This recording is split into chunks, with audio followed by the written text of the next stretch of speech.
Yeah. Ugh.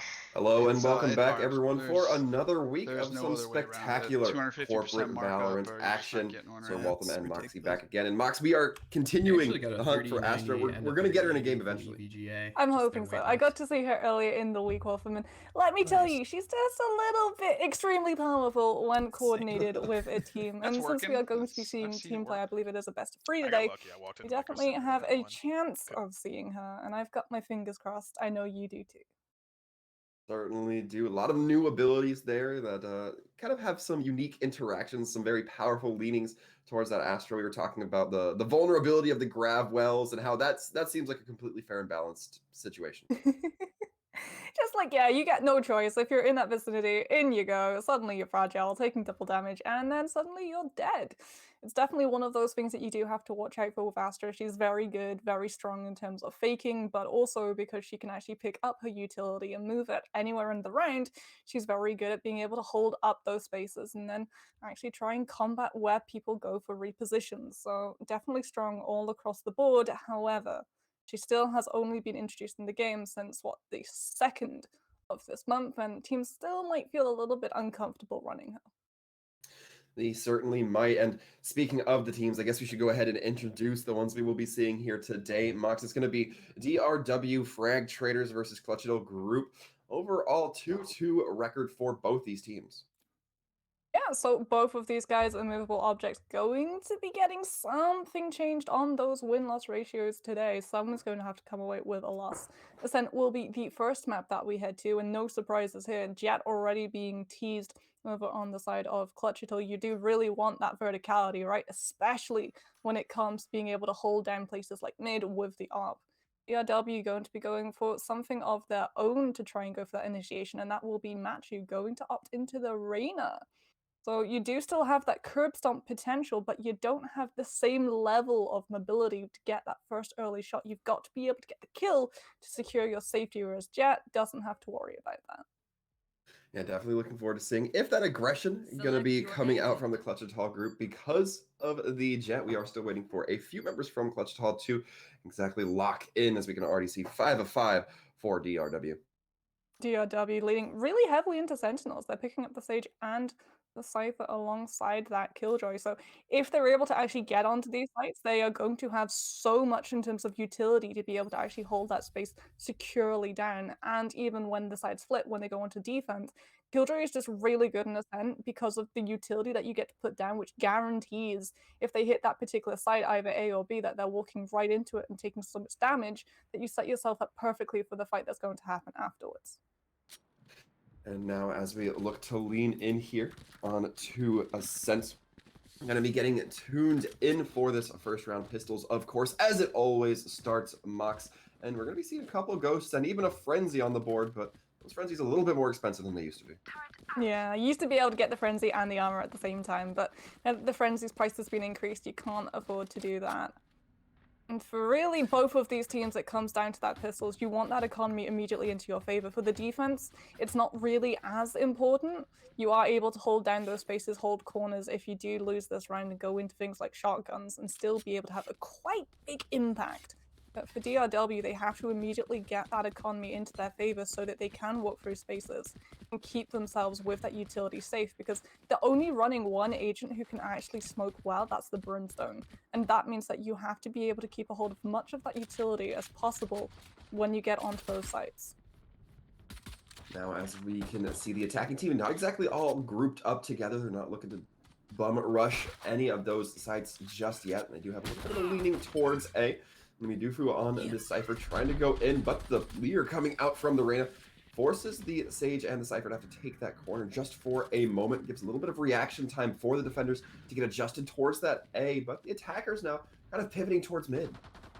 Yeah, they're taking advantage of the fact that Clutchital aren't actually holding around mid, letting this attacking side move freely between these spaces pretty quickly. And it is actually going to be spotted out. DRW going to be moving towards that B side, but Clutchital meeting them in the same way. Dufu taken out of the way, so that means information gone for DRW. You have to be extremely careful about how they approach them. They're just going for that firefight in mid. They're certainly trying, but initial kills are going for now the attackers as two do drop on the 30 defense seconds side. left. Spike still not having been planted just yet. Ployboy trying to hold this corner. Gets caught on the reload by Juvecha with that trying to land the shot. But now Juvecha has to take a little bit of a reload. Can't quite land the cluster shots as Matthew comes in, swings onto their opposing arena, and things are looking good for the offense if they can get a plant going. 10 Well, seconds there left. is only 9 seconds left. They need to get onto that site and still have 4 seconds on the clock. We do have the spike. They should. Ooh, I don't think they're going to be able to make it. 4 seconds was not on the board when that spike started to go down. And that will be Clutchital getting the first point onto their favor. So close, Wolfram. I think it was 2 Yeah. seconds difference. DRW, Yeah. they did such a good job. They had the player advantage, but they weren't able to have that time bank in their side. Definitely have to agree. I mean, just good time bought off by that defense. It looked a little bit indecisive from the attack, if I'm being sincere, Max. Yeah, and this is something that you really do have to worry about as well, because the more indecisive that the attacking side is, the happier the defense is going to be. They're the ones who can afford to wait out that time bank. But something that you can't afford to wait out is Vegemon's actually picked up the Marshall. And this is really nice. I love that Clutchital are actually buying the armor. They know that the Marshall is potentially going to be there, but Ployboy walks right into the shot on mid, and that is already the Reyna gone. A nice little boost coming in there from the Sage wall, and Calzone gonna be taking down Betcha with that Molly. Gonna be looking to just get some more damage in. Vegem gonna be taking the shots, getting the headshots. More importantly enough, Dave trying to hold these corners, takes down one. Reyna's gonna know where he is though, gets turned on, and now this is just a free site B as the Jet has to push. Early round Marshall is going to be so hard for teams to walk into. That's why Clutchital bought the armor, but unfortunately it means it was an expensive round for them. Didn't save that economy for that third round to spend it all. Now DRW should be able to walk this round as well. As we can see now, DRW looking to line it up once again, looking a little bit inconsistent in their armory. They got a couple rifles, a couple submachine guns, and mostly pistols coming in from the defense. Yeah, they bought into the armor. They knew that the Marshall would potentially be there, that they needed to get that armor so it wasn't the one-shot potential. And unfortunately, it's meant that they're having to go on an eco round on the third round now that DRW are coming in. It's not the full rifles. That's the saving grace for Clutchital right now, but you still have to be so very careful in these distance fights, and DRW are already trying to close up that distance. Ployboy trying to camp that corner with the shorty. Can't quite find it. Instead, it's going to be Vegem who takes the shot, gets the kill. And now that's going to be leading to a nice little rush coming in from the attackers onto this A site. One remains, and that's going to be the Killjoy, who's not the most pushy. Yeah, it doesn't have that utility to throw around either. Does manage to get the Sage, though. If you can get close enough to swap up that pistol, but Machu's just not going to allow that. Goes in with the Sheriff, tries to finish off the kill, and is able to. But still, they were coming in at a disadvantage in terms of weaponry. DRW had that round pretty much in the bag from the get-go. But now you have to be able to win this when you're buying full into the rifles.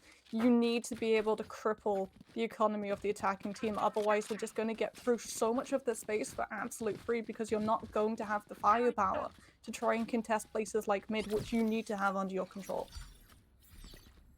You say that now the firepower is looking a little bit more equalized for these teams, and one certainly has to agree. We can see the Killjoy Nisu setting up towards that B, making sure that if the attackers do lean in toward it, which it does seem to be the case, you're going to have a little bit more of a difficult time actually getting around that choke. It's going to be the Sage just keeping eyes out over that mid section. Now the smoke coming out into Matchu. The Molly as well might be sectioning off that Reyna, but it doesn't look like the defense are going to get too happy to push onto it just yet. Reyna's still hiding out, trying to be a little bit safer as now. Looks like the defending team will respond, but they have to be careful. That Jet is wrapping around. You have to be watching out for that Killjoy utility as well. Brimstone's going to get walled off, or rather sectioned off with that slow orb. Spike has dropped, but DRW are able to pick it up. Start moving towards mid. You're going to be running right into that Jet. Matix has the knives, but does not want to pop them just yet. Has the rifle, but doesn't have their life. Does not. It's going to be so far looking very strong for the attackers. It's just that Killjoy trying to hold out, but can only do so much. It's the swarm coming out. Matthew taken down. Nice to be able to pull down two, but that's all they'll get.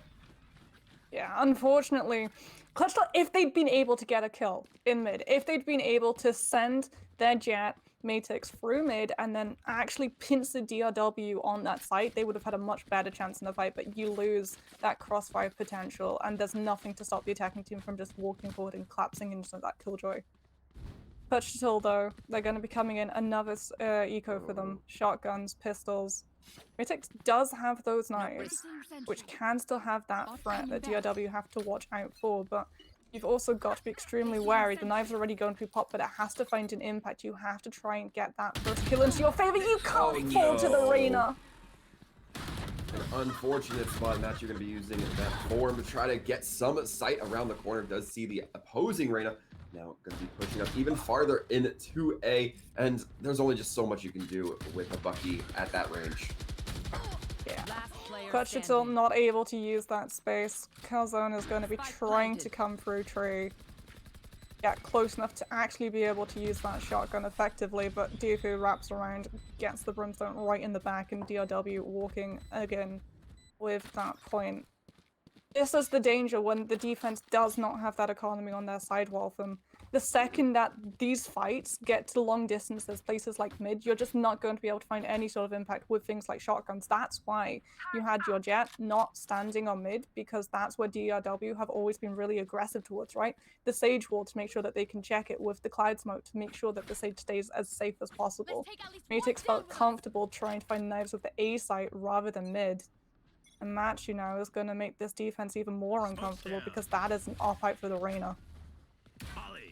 But so far, don't think we've been seeing too much aggression towards mid, although I say that right as the attacking team looks to be leaning into it, and Matthew, or the defense rather, Matthew taking the kill with that Floyd Boy. Now going to be pulled out of this fight, and already things looking rather grim for the defenders. Vegem going to be trying to get up onto that high using a Sage wall, but bobbles off for the time being, and now with two members remaining for the defense, going to be the Brim and the Killjoy. We have to try to turn something around. They do have the lockdown, but if the op is in game, that counts as that. Oh. Because lockdown forces teams to run away, but op does not need that close quarters. It relies on distance, and that is actually going to be the defensive lockdown coming out. You've got to be able to find where this operator is going to be lurking, and you have actually managed to get the Reyna out of the way, so op track gone. It's just Sage versus those two last defenders. Oh no. Diffuse coming through. Oh no, nobody's keeping track of Vegem on that high ground. It's going to be the slow orb going out. Calzone able to get the shot. The slow orb does go out, but with the half tick already being achieved, this defuse is going to be just a little bit quick. Yeah, lovely lockdown coming out, making sure that DRW have to go hunting for that one and take the ultimate off the table. Calzone's even able to actually pick the operator up as well, so not only were you able to get the round on your board, you were also able to get 5,000 currency away from DRW, and that is going to be one of Clutchital's main goals in each of these rounds, right? You have to be able to find your economy as stable as the other side, otherwise you can take this round, but if you fall by into rifles and you lose it yet again, you're going to be back to those ecos. And right now it does look like it's not going to be the operators coming out from the attacking team, despite the initial advantage they got with them, perhaps just not feeling it quite this time around. Actually going to be getting an early kill. It seems like the Sage always gets these early kills down that mid sector. You're going to have to be looking out for the defense to perhaps try to adjust to themselves. The smoke's coming out from Calzone, trying to buy a little bit of space, now clogging up a lot of the field, but so far the defense is staying a little bit steady despite being one man down. Defense lost that off as well. Reyna just does not have that mobility. If you get pushed, the Jet can dash backwards, but for Reyna, you really do have to get that shot to get your fate to come through. DRW taking advantage of that. The Sova falls information for the defense completely lacking now. As Matix, the main initiator, is now also gone. DRW just getting to collapsing on these last two members, try and force Clutchital into using this utility. Double strike would have been perfect, but Calzone's actually going to die with it still up. Nicely now, just holding in the back of Boathouse. Nice huge trying, gets the Reyna looking for their opposing Killjoy, but it's going to be Betcha who gets the better of that engagement. Swapping out for the Phantom skin. Another expensive round for Clutchital. That economy is just not looking stable in the slightest. They do have two ultimates, and I absolutely adore to see when teams actually combine ultimates. Even in terms of eco rounds, right? If you're on an eco round, you do want to try and find an immediate advantage in terms of kills, so that you can either get close to a corpse and trade up your weapon without the cost of yourself. But you also try and even things out to force DRW to get aggressive, and that's when eco rounds are going to be really effective for this defense. Because an attacking team that rushes in is going to be when they fall prey to things like buckies. By holding the same angle has been done again and again and again. They know, they're expecting it, they're ready to punish. Seeing a little too repetitive from this defense. It's going to be Matthew trying to sink that jet, but Matex dashing out before being met by Betcha. And now the attacker's going to be clearing off the point with that lockdown. Looking to secure these angles as well. Matthew continuing to land the shots. Now it's going to be David going to be dropping next. With this, it's all up to Nicey on the Killjoy again. Manages to get one, but will they continue? It's a pistol against rifles, though. You can try and hold that angle, but sooner or later they're just going to group up and hunt you down, and there's the spray. And we mentioned it really quickly, didn't we? Clutchital, the moves that they're doing, the angles that they're holding, it's always been the same. And DRW, they know this. They didn't need to peek, they don't need to have things like the Cypher camera or the Sova recon bolt to figure out whether the rain is going to be holding right towards that side of A, whether or not there's going to be someone trying to get that peek into mid, because it's the same thing again and again and again. And when you get predictable on the defense, the attacking team, they know exactly where to pre-fire as these rounds start. And it seems like they're also not as quick, the defenders rather, are not as quick to respond to repetitions that could be coming out from the attackers. We see that Sage very often favoring mid, but for the time being, it looks like it will be the majority of the attackers who are choosing to punch it up towards mid. However, Ployboy getting Veggie going to be a good start for the defense, make it a second as well. Now Spike will be dropped at B, and the attackers now have to try to make their way there, as the defenders are just going to be looking to secure it and actually breaking eye contact with it, but it's going to be the Reyna who has the opportunity here. Wall comes through, Ployboy tries to figure out whether the Sage is hiding on it, and that's just enough time for Undirected to win that duel. No effect is actually going to be coming out, so DRW now know exactly where all of Clutchital are holding for those precious seconds and can start to move. They know how empty A is right now. That is going to be exactly where the spike is heading. Matex, completely unaware, is going to have to try and figure out where these two are repositioning. And it's going to be taking this corner undirected with a quick snap onto Matex, going to be taking them down. A couple of scarce shots as now A is being rushed towards. Stim coming in from undirected, trying to get a little bit more firepower under their belt. Dufu going to be thrown in the camera, trying to scout out what they can. Perhaps just a little bit. It's going to be the orbital strike as Calzone's trying to drop perhaps one of theirs. They get forced out, taken down, and now things are suddenly looking very good for the attackers who were having a tough time at start. David trying to use that Hunter's Fury to try and delay that spike going down, but DRW have been able to get underneath Hell, and Clutchital now have to run into this. No one is going to be able to come from A main. One from tree, they're trying to set up a crossfire wall from spray them down. Nice, who seems to be finding it, gets the double kill on to Dufu and undirected. A nice diversion of attention there coming in from the defenders. Yeah, DRW, you could see that they used the orbital strike to try and actually get themselves through. They dropped it onto high ground, onto rafters to force Clutchital off, but also to force one of them into running right in, so that the numbers advantage that was in Clutchital's favor would try to fall back into sort of even standings, but they're only able to pick one, so Clutchital are able to just keep their cool, wait a little bit longer, don't all drop down from hell in the same angle and get sprayed down. Instead, they cover their bases, they come at them from 3 different angles, and they can just spray right through. Clutchital able to win another round on the board, and still keep a couple of ultimates on their side. It'll be up to Clutchital as well. Mitigate Matchu on this up. Going to be seeing the push right up mid. Matchu trying to get some early shots. Unable to find much, and going to be throwing in that Empress form that is from the other side of the field. Ployboy going to be trying to get some benefit with that ability now, as we see these teams slowly pushing towards B, or rather the attackers slowly pushing towards B. Ployboy sees the Brimstone, takes the shot onto him, sees the just everybody walking through and absolutely cleaning up. Matex there to help as well, and this is looking really good for the defenders now. Beautiful crossfire coming in as well. Matex having rotated from mid to defender side spawn, and is now just Matchu in trying to get away with that up, able to pick the jet out of the way, but this Reyna is going to be dead in seconds. Calzone's able to pick that one up and hopefully grab the weapon too. I believe that's the first time that we actually get to see Matex with the knives go for a mid push. And that's the adaptation that we were wanting to see from Clutchital, right? They've identified that DRW at the start of these rounds do like to peek aggressively onto mid with these Sage walls, and Clutchital were there looking to punish, and this time they're doing it with the Jet who can dash back, rather than the Reyna who can get caught out. Now it is going to be a matter of reaction. Who is going to be able to hit this op shot between Matix and Veggie? Remains to be seen, but both going for the shot, both missing as a matter of fact. It's going to be the shoulder seen by Veggie, but can't quite land the shot. Veggie going to be giving themselves a little boost with that Sage wall. Phoenix will be able to see it, takes the shot, but hits the legs. Not quite able to do any more damage to Veggie. They will be able to heal themselves with that Sage orb coming through, and now the defenders a little bit weakened because of that lost opportunity there. Nice, however, leveling the field just a little bit. Yeah, forcing Betcher as well to wait just a little bit longer with that Nanoswarm coming out. You can see Nicey doesn't want to actually go for this. They know they're going to be outnumbered. You have to wait for the rest of your team to come back through. DRW can start to try and push, though. They can make sure that high ground is not in control of the defense, as David is trying to get there as quickly as possible. Oh, David, looking like they might just run into those shots. The op comes through, lands right onto the head. Not necessary, but certainly appreciated on the side of Benjamin. Once again, Naisu, last member standing. Gonna be dropping that lockdown, perhaps trying to force down force out any positioning they can, but they get pushed on before it becomes in full effect.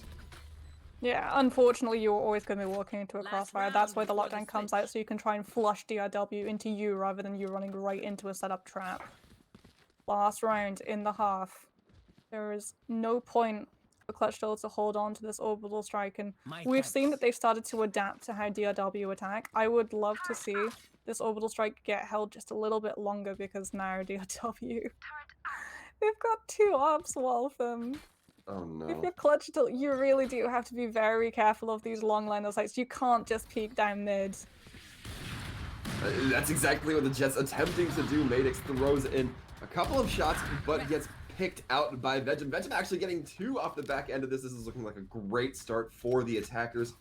As we see now, they lean in towards that A and up mid. Vegem getting the 3rd. Gonna be looking to clean this out with as many kills on their name as they can. Gonna be the Sova holding off at B, but eventually caught out by Betcha. Spike will go down, but Calzone not gonna be able to meet up to guard it. DRW have identified the main weakness in Clutchital's composition, and that is a lack of smoke. They've got the Brimstone, they've got the Jet, but neither of them are actually really holding on to that utility, right? The Cloudburst, every single time we saw, was always coming into mid extremely late. Whereas in regards to DRW and how they drop their smoke, it's always to cover Vegem's back to make sure that the Sage can actually peek. Whereas Matix on that Jet is playing a lot more solo, trying to get away from the angles rather than setting the Cloudburst up to let themselves get through and try and find that kill. And now for Clutchital, they really do have to get that economy. They need to win the pistols. The second that DRW are able to get an op into their hands, or even an early round Marshall, it's going to be that much harder for this attacking team to actually make it all numbers in onto these sites without losing someone. We're right now seeing the decisiveness come through of the attacking team here. Looks like they just want to take it directly to A, perhaps get a little bit more aggressive, but the smokes coming out are going to stifle them just a bit. Jet's going to be the first one in, and it's Undirected and Bufu both taken down. This attacking team going to be getting a quick plant, and with that now things looking a little bit better for them. Vegem going to be trying to fire through the doors, not able to find too much. Calzone trying to hold smoke, even popping a few bullets through. Utility used a lot more aggressively for Clutchital already as they push in as a team. Now DRW, they're trying to find a foothold, but Nicey was actually on alert, making sure that the high ground is not easily given away to that defense. David, 18 HP, but all you need to be is alive for a couple more seconds to keep that crossfire going, to make sure that DRW don't get a clean drop to hell. 1 down, and all you need to do now is just keep this fight going as long as you possibly can. Dave's going to be trying to do that. It's going to be the defuse coming in from Veggie. But Calzone wrapping around, even throwing the molly on there for good measure, making sure nobody can touch the bomb. It's going to be David dropping their weapon, but in a pistol round, not as impactful. Clutchital looking a lot more comfortable when they're able to push in on one spot, rather than trying to have 5 people cover all different spots. Because on their defense, they were a lot more fragmented, but when we see them attack in, when every single person is around, they drop the smokes at the perfect time, they push in, they don't lose members, they manage to keep their HP bars nice and healthy. and they're able to push DRW into getting that early Marshall. Vegemont's gonna be picking that one up. And I love that Clutchital are just going to avoid that space entirely. They know the Marshall's going to likely be there, and they're going to take an angle that isn't going to be where it's bouncing. As well, they're just going to be rolling up the same angle that they won early on. The Molly down main. Manix just turning the corner, taking a one shot to the dome for Goofoo. Saying, I got you, don't worry about it. Vegem taking the Marshall shot as well. Calzone now going to be pulled from this fight. Attackers trying to get on the point, going for the plant. Manix able to get Jugacha as they try to make these pushes. The doors get blasted open by Undirected, but get caught out because of it. And with this, now the attackers looking good. They just have to deal with the Reyna, and they do. Yep, Frenzy able to pick up with that spray, David finishing that kill. And Clutchital, another round on the board. As we see them get so much more aggressive and use the utilities to pretty much collapse in on DRW, who weren't expecting them to be that fast, I don't think. The Marshall was a mid, it's still going to be Vegemont trying to find a pick early on mid, but Clutchital are actually taking all of these routes where they don't get slowed down by DRW's composition. They're avoiding the B side entirely because that's normally where that Killjoy utility is, right? The second that you move through into main, you walk into those nano swarms. Get out of my way. And the A site is just a lot easier for these guys to push. Vegemont's actually going to use the wall, try and find an angle, but they know where the stage is going to be. Perhaps gone to the well a few too many times. Vegem's going to be taken down by Boy, getting a shot through the wall with the Vandal. As now going to be the Jet rather taken out for the attackers, and they're going to have to change up their tempo a little bit here. Calzone not quite tuned in enough down that main. Really get the advantage of kills there. Smoke's now coming through, the Boy pushing through beforehand. Undirected, however, getting the advantage, the upper hand there if you prefer. Well, caught in the mid reload by Naisu.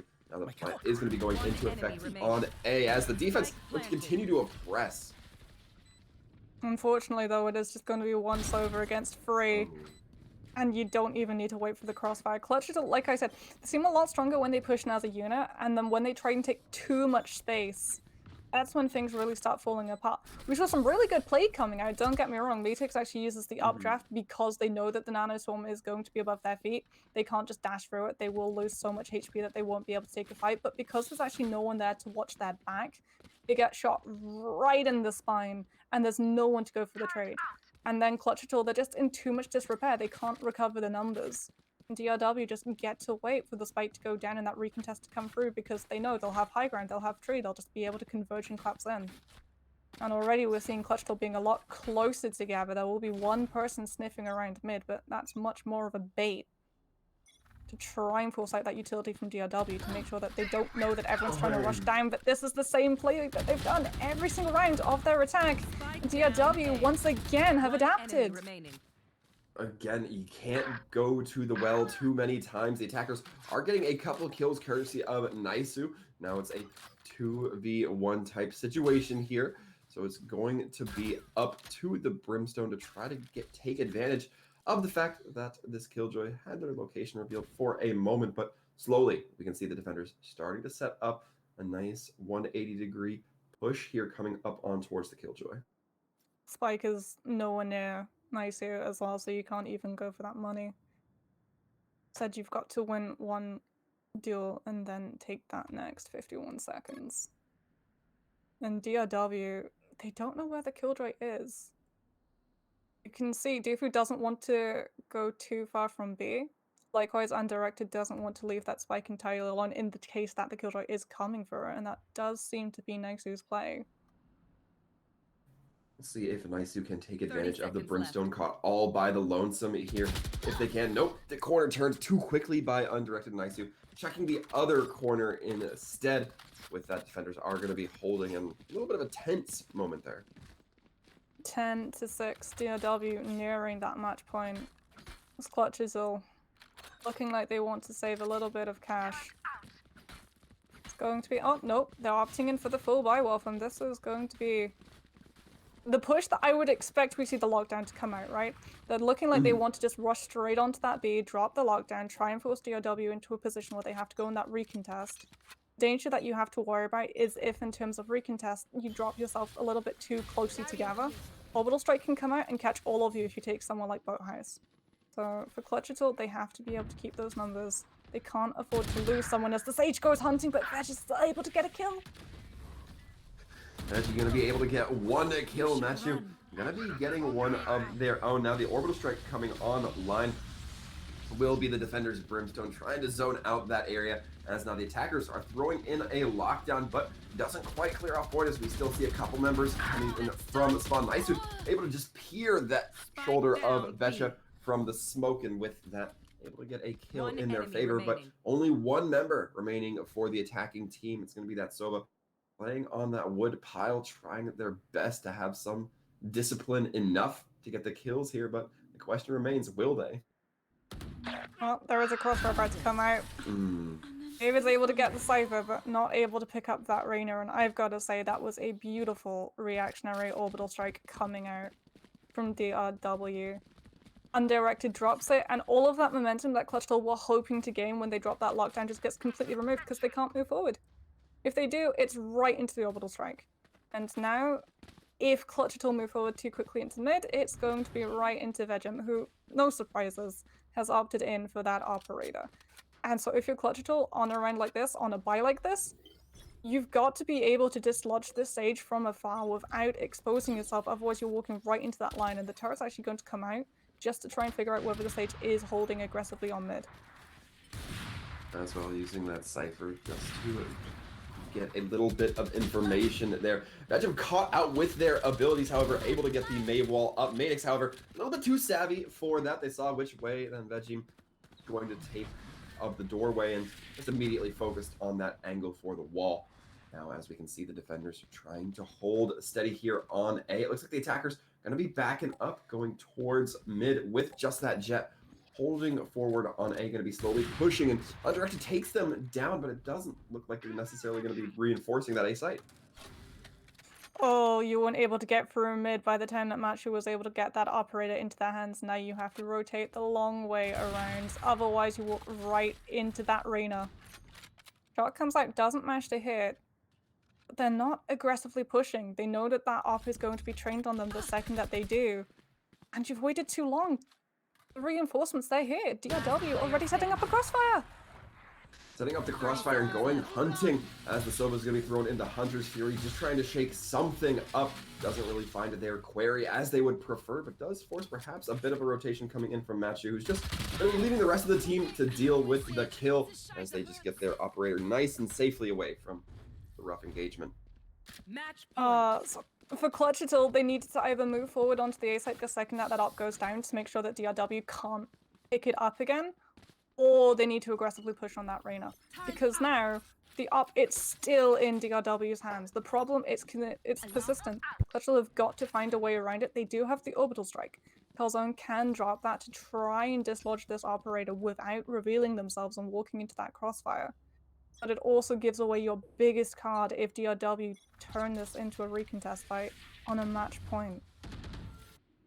Vegemon's going to be getting their lines of sight blocked off by the smoke coming in from Brimstone.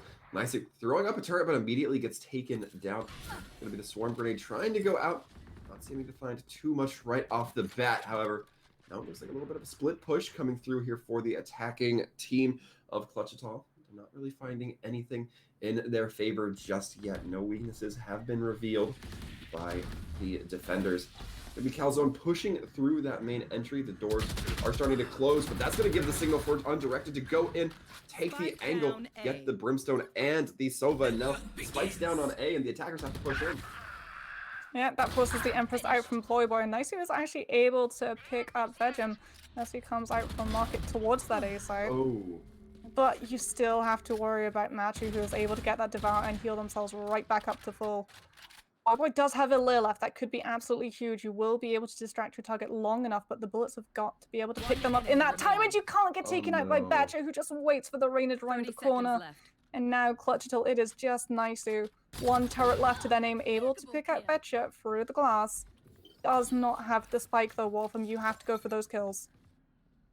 Will be a deathmatch style finish here, it seems. Gonna be getting the kill onto the Brim. Undirected seeming to hold their fire for just a moment. Spike will be picked up, and right now we're seeing Machu just allowing the plant to try to come through from the Killjoy. It does go down. have to deal with the turret first of all. Nice. You're going to be knowing where that Reyna is, and now throwing in the lockdown forces the aggression perhaps to come through from the Reyna. Otherwise, a lot of time bought off the clock. It will be Nice forcing the kill there on to Matchu. Oh, it's the turret that is the absolute saving grace for Naisu there as well. Because it means you get that information, you know exactly where the Reyna is. You don't have to go hunting and gamble it on angles. So you feel comfortable enough to use that lockdown. Clutchital survive. They breathe a big sigh of relief. As the operator was taken out of DRW's hands, but the worst thing for this attacking side to know right now, that DRW have been able to get so many rounds in a row, even though you removed the op once, Vengeance has brought it right back up again, and the same problem is back. Still a couple of weaker members on this defense you might be able to manipulate, you might be able to take down just because of a lack of armory. It's going to be the Lear coming out from Madix, but dashing right through into the smoke, avoiding both the Lear and the turret. Matchu getting the shots with the Sheriff. I was talking about those short-range weapons perhaps being a weak vulnerability for the defense, but they're making them work so far. Legend, we try to take a shot with the op, not quite finding too much. Nice. Sees the abilities come out from the Cypher, doesn't quite land the shots onto Dooku. It's going to be another cage to help secure that up, and now it's up to the Killjoy and the Reyna to try to make this scoreline shift. Now, one thing to note though is that that spike is actually nowhere near that B site, and now that DRW have not actually seen where it is, they're sensing that something isn't quite right with that push. We're already going to be combing through mid, by having to shoot down that ground to make sure that the nanoswarm is not there, and that's buying precious time for DRW to get this rotation to try and stop this plant from going through. Does seem like it will come through, but now you set yourself up into a crossfire and the op is right there. Edgem's able to get the kill, the defuse will be coming through in a couple of seconds, and that is going to be first game heading into DRW's favor. Certainly will. It's all about the defuse coming through, and just like that, all for the defenders. DRW going to be walking away, but 7-13, not the worst scoreline. Yeah, not the worst, but unfortunately for Clutchital, the problem that they mainly faced on that map is going to persist, and now that DRW knows it's a weakness, they're constantly going to be picking at it, right? It's like you have a scab on your knee, you know that it's there at the back of your mind, and you just can't stop picking away. The op, when you aren't able to combat it, is such a suffocating weapon. And we saw real problems. We started to see the smoke coming through to try and make sure that Vision wasn't able to get a clear angle, but it took so very long for that adaptation to come through that the Sage just found so much value. And even after the smoke started persisting, it was only for 5 seconds, and then they just did not press aggressively for it. They let that weapon, even when the Sage dropped it, fall into the hands of the Reyna, and then it was right back to square one.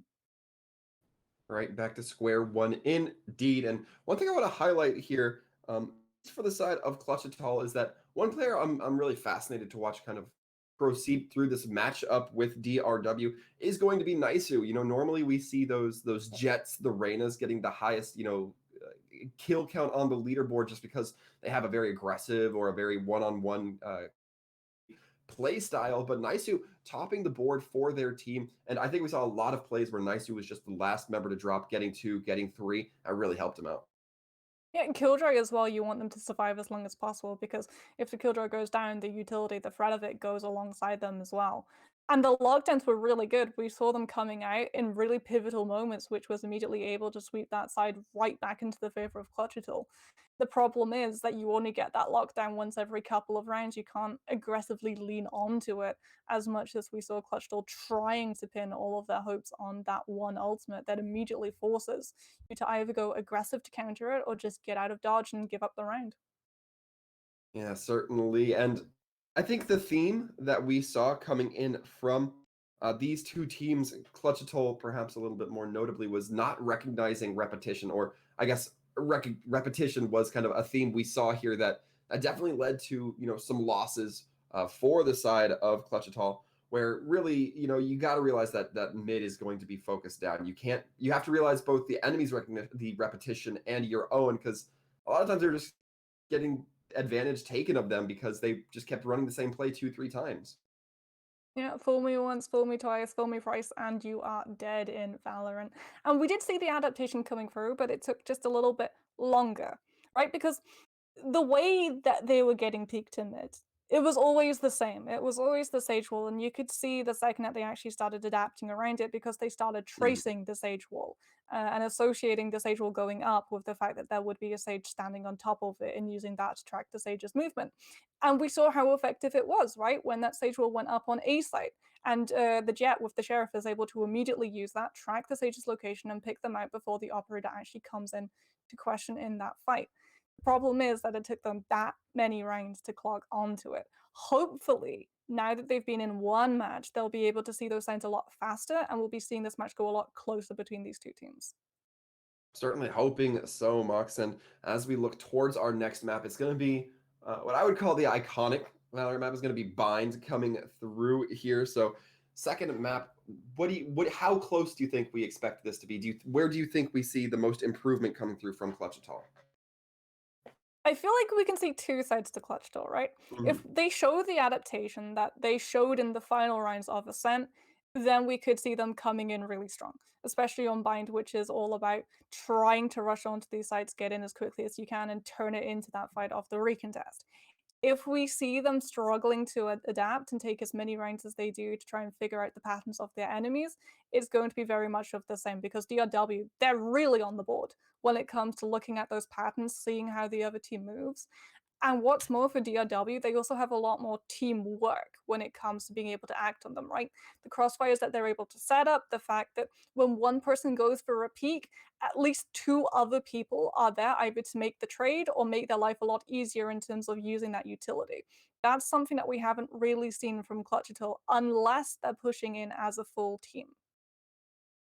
Certainly, and I'm getting word that we're going to be having some swaps come in for the side of DRW. I do believe it's DRW. It's going to be E. Boyer coming in. So overall, an interesting change that I wonder if it's going to change the look of DRW. I wonder if this is going to be an agent-specific change as well, because we haven't seen DRW run the Raze, but Raze is extremely important in Bind. Also, you could potentially have someone coming in to play the Sky, right? If there's any map I feel like where Sky is the strongest, it's definitely Bind with those guiding lights, being able to just continuously flash out members as they try and fall out of hooker. Yeah, we've seen it time and time before here, even on just this broadcast, Mox. Those guys being really oppressive as we are about to head into Bind and take a little bit of a sneak peek as to what these teams might be opting into, although I already see an Omen on the board. No surprises as well that Vegem is actually going to be teasing that Sage again. You can use that wall to really make that A shot quite pesky for attackers to try and push into, slow their approach down, and also try and adapt around how they're going to approach it. And that means that you can play those mind games that Bind is so famous for in terms of those teleporters, those bait plays that we see so often. Certainly have to agree here. And now it looks like once again the double sentinels leaning out from the defenders. And oh, I'm seeing so far an Astra, Mox. So we might get fortunate enough here. I mean, she's not currently locked in. It is a tease, but I would absolutely adore Matthew to be coming out on that specific agent. And there it is. It is locked in. And oh boy, Wolfen, we are in for a wild ride because Astra is just so strong at the moment when you have that communication coming through. And for defense, she's so hard to walk into because you can drop that utility at the start of the round, you can have it say on the A side. And if they don't want to push on the A side, you can go into your astral form, you can pick all of your stars up, and you can plot them on the B side. So for Clutchital, I'm really hoping that they're going to be able to quickly move into these spaces and grab it up for their own, and that, I think, is why we're seeing Naisu immediately locking in with that breach in response. You can brute force your way onto these sites and immediately make sure that Matthew isn't in a safe enough position to just fade into astral form and completely screw over your day. Let's see exactly how this attacking team at Clutchital is going to be coping here, as now it will be the defense coming out to start.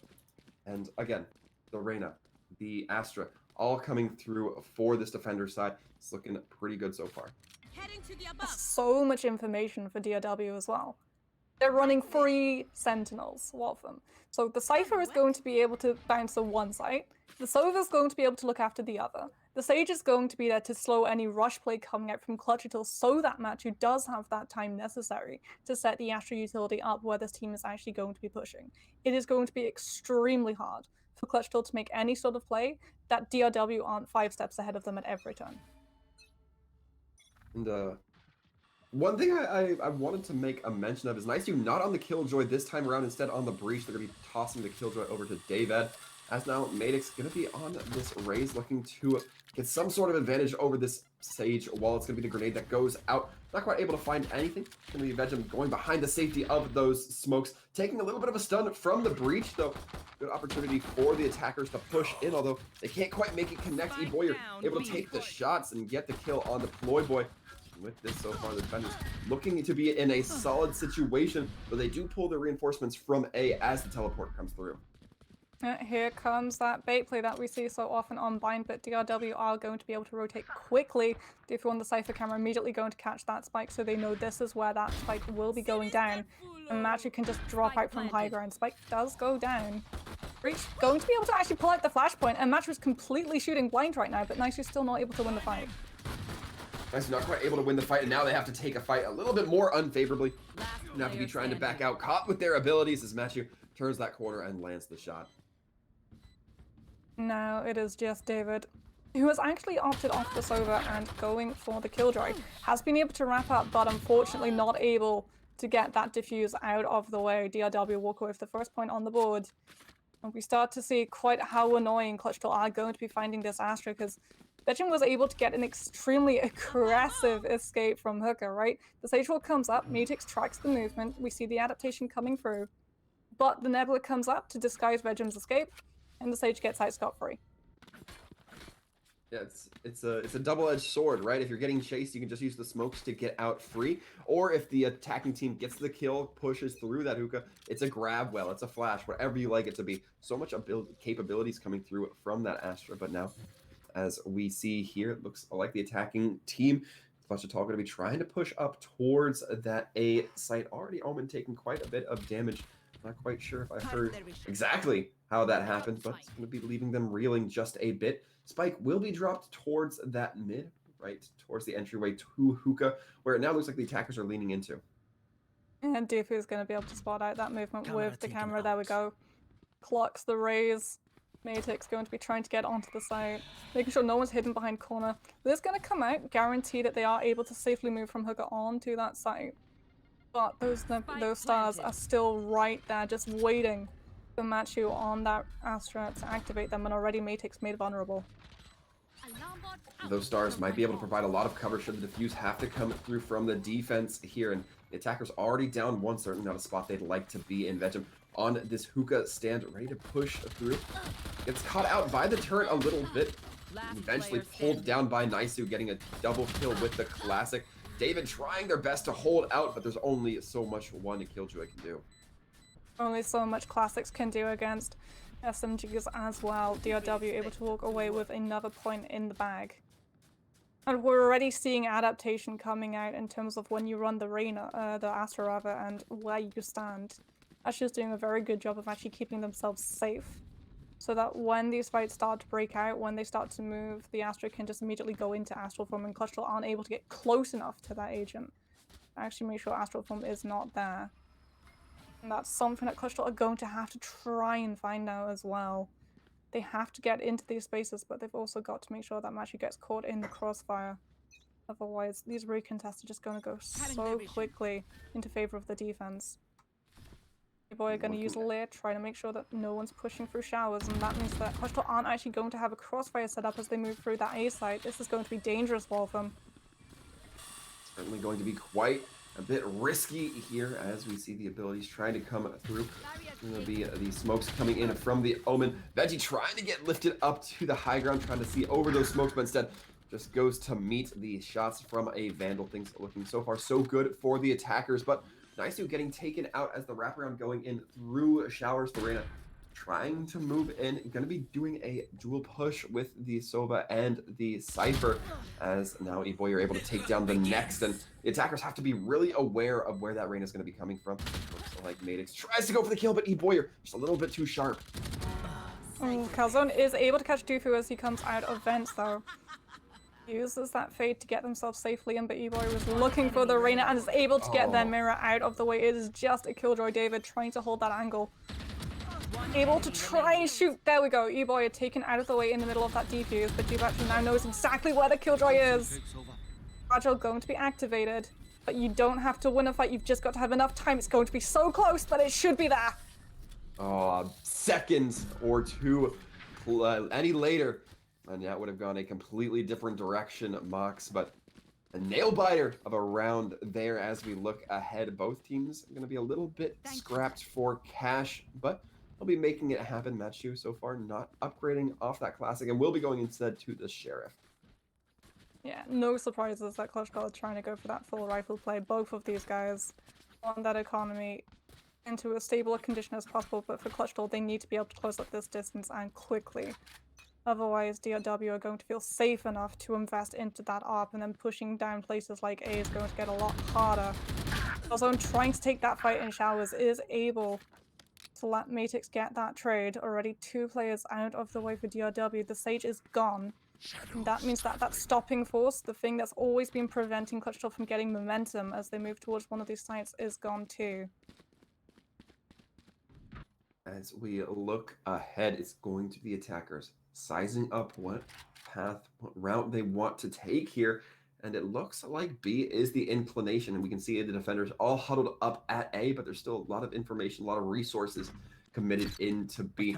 It looks like the rotations will be coming through. Dufu going to be getting a little bit of a reveal there through the cameras, and Matix going to be throwing out, or getting caught in the abilities rather, from the Astra. And Boy just trying to hold spawn, trying to make sure that any of those defenders coming through are going to be having a little bit of a tougher time. You can hear the raise abilities going off a line, and going to be Ployboy getting there first. Going to be Betcha taken down. Cage from the Cypher to buy a little bit of time for the rotations. Matchu now leading the charge, and the only one in the charge, in fact. Ployboy's going hunting. And she's going to be found out in Elbow. Is able to take the Omen out of the way, but you're also running into a Rolling Thunder and Showstopper if Clutchital decides to pull the trigger, but they don't need it. David waiting towards window, going to be able to pick the Astra out, and Clutchital able to get the first point on the board. That was the round they needed to win. Well, from their economy is looking not as stable as they would want it, but it's a step in the right direction. You've got to be so very careful though, because Cosmic Divide is now colored up for Matchu, and that means that even if you are able to get onto these sites quickly, you're going to get muffled, you're potentially going to get cut off in that wall. It stops bullets completely. And Vegem is opting for the Marshal. They're going to try and slow Clutchital down. They know the momentum that should be there for the attacking side, and they're going to do everything in their power to stop it. Gravity Well already activated on A short to make sure that Clutchital don't just get to move on to these sites for free. Well, smart decision there. The Gravity Well into a Marshal can be a very fatal combination with that vulnerability that does get applied. Matix now creeping through showers, has to be very careful. Will hear the Sage Wall, tries to fire above, knowing that Vegem seems to like that kind of routing. Smart adaptations coming through there, but will it be enough? Bomb Buddy going out, trying to clear out A, or at least sniff out what may be a little bit exposed. Gonna be the shots from E-Boyer landing onto Matix, and now E-Boyer gonna be leaning in here onto site, knowing that it's all up to the breach. Naisu with that Phantom able to take down one. Recon Bolt from the drone going to be revealing their location, and now things are looking very difficult for them. Naisu has just been completely zoned off right now. That Cosmic Divide meant that the breach was not able to actually contribute in the fight. Still taking a little bit too long to go for that play. They didn't rush in, and DRW took advantage. They split the team in half, and now they get to hunt the breach down. Spike is still in their hands. They've wrapped around. They're trying to go through showers, but E-Boy is going to be there to meet them with the Vandal. And that is a 75 HP Reyna with 2 lids still up and available. Be up to Naisu trying to take that early shot. Can't quite make it connect. E-Boyer going to be finding it instead. And with that now, starting to slide away here from the attacking team of Clutchital, and they need to be careful. They were able to get Cosmic Divide out of the way. And for Clutchital, that's an ultimate where if you're not able to immediately win a fight, if the Astra's team is up in the entirety when it goes up, it's just so much harder to win. So they keep a hold of their utility. And that means that DRW have got to know that they can't hold as aggressively close as they want to, because if you show your face, that showstopper is going to be coming out. Your best bet is just to play passive on the defense, wait for that recontest to come through, try and get the lockdown out of the way as quickly as possible, and then move into position to stop it. And we're trying to come out from the Omen. It will instead be a lot of the abilities being committed towards this B site. And you gotta hope that somebody can make something happen for the side of Clutchital. Nicely trying to lean in with the Sheriff. Madix able to find one as well. Dufu takes down one before eventually being plucked out themselves. Reyna from the Empress form still has the potential to make something happen, as does Vegem on this Sage, but they've been leaning in with that Marshall quite a bit. Trying to find the shots, can't quite connect, and the attacker's looking supremely aggressive on that one. Yeah, rush push. When you have a lockdown, that's what you want to do. Just bulldoze your way through, use that breach, the flashpoint, take advantage of the fact that you don't need to show your face to still get those concussives, those flashes to land, and then move in. Nice. I thought for a second we would get to see it. Just go for that spray power, but it's gonna be full rifles for all of these guys. DRW, they do have the Empress, but they've still got to worry. That Showstopper still on the board for Matix. The Razors really do love using Showstoppers on binds, just moving straight through Hooker with those double satchel pack jumps, but Matix is actually going to be taking a different angle, trying to take that duel in showers. Will get laid, knows the Reyna is going to be there, but still not able to win the fight. Just can't quite make those long-range shots connect onto E-Boyer, who now possesses the majority of showers. Will be backing out, regrouping towards A, but it looks like now B is going to be the flavor that the attackers seem to be favoring. It's going to be Betcha trying to throw in some shock arrows, shock darts. Not quite finding anything just yet. Naisu juggling with their Reyna Calzone, trying to take these angles nice and easy. As we can see, a couple of stars out from the Astra, who still has the opportunity to use them in whatever fashion she likes. Vegem will be trying to take an aggressive peek, doesn't connect with anything, but will be Calzone being found by Betcha. Vegem eventually does connect to Naisu.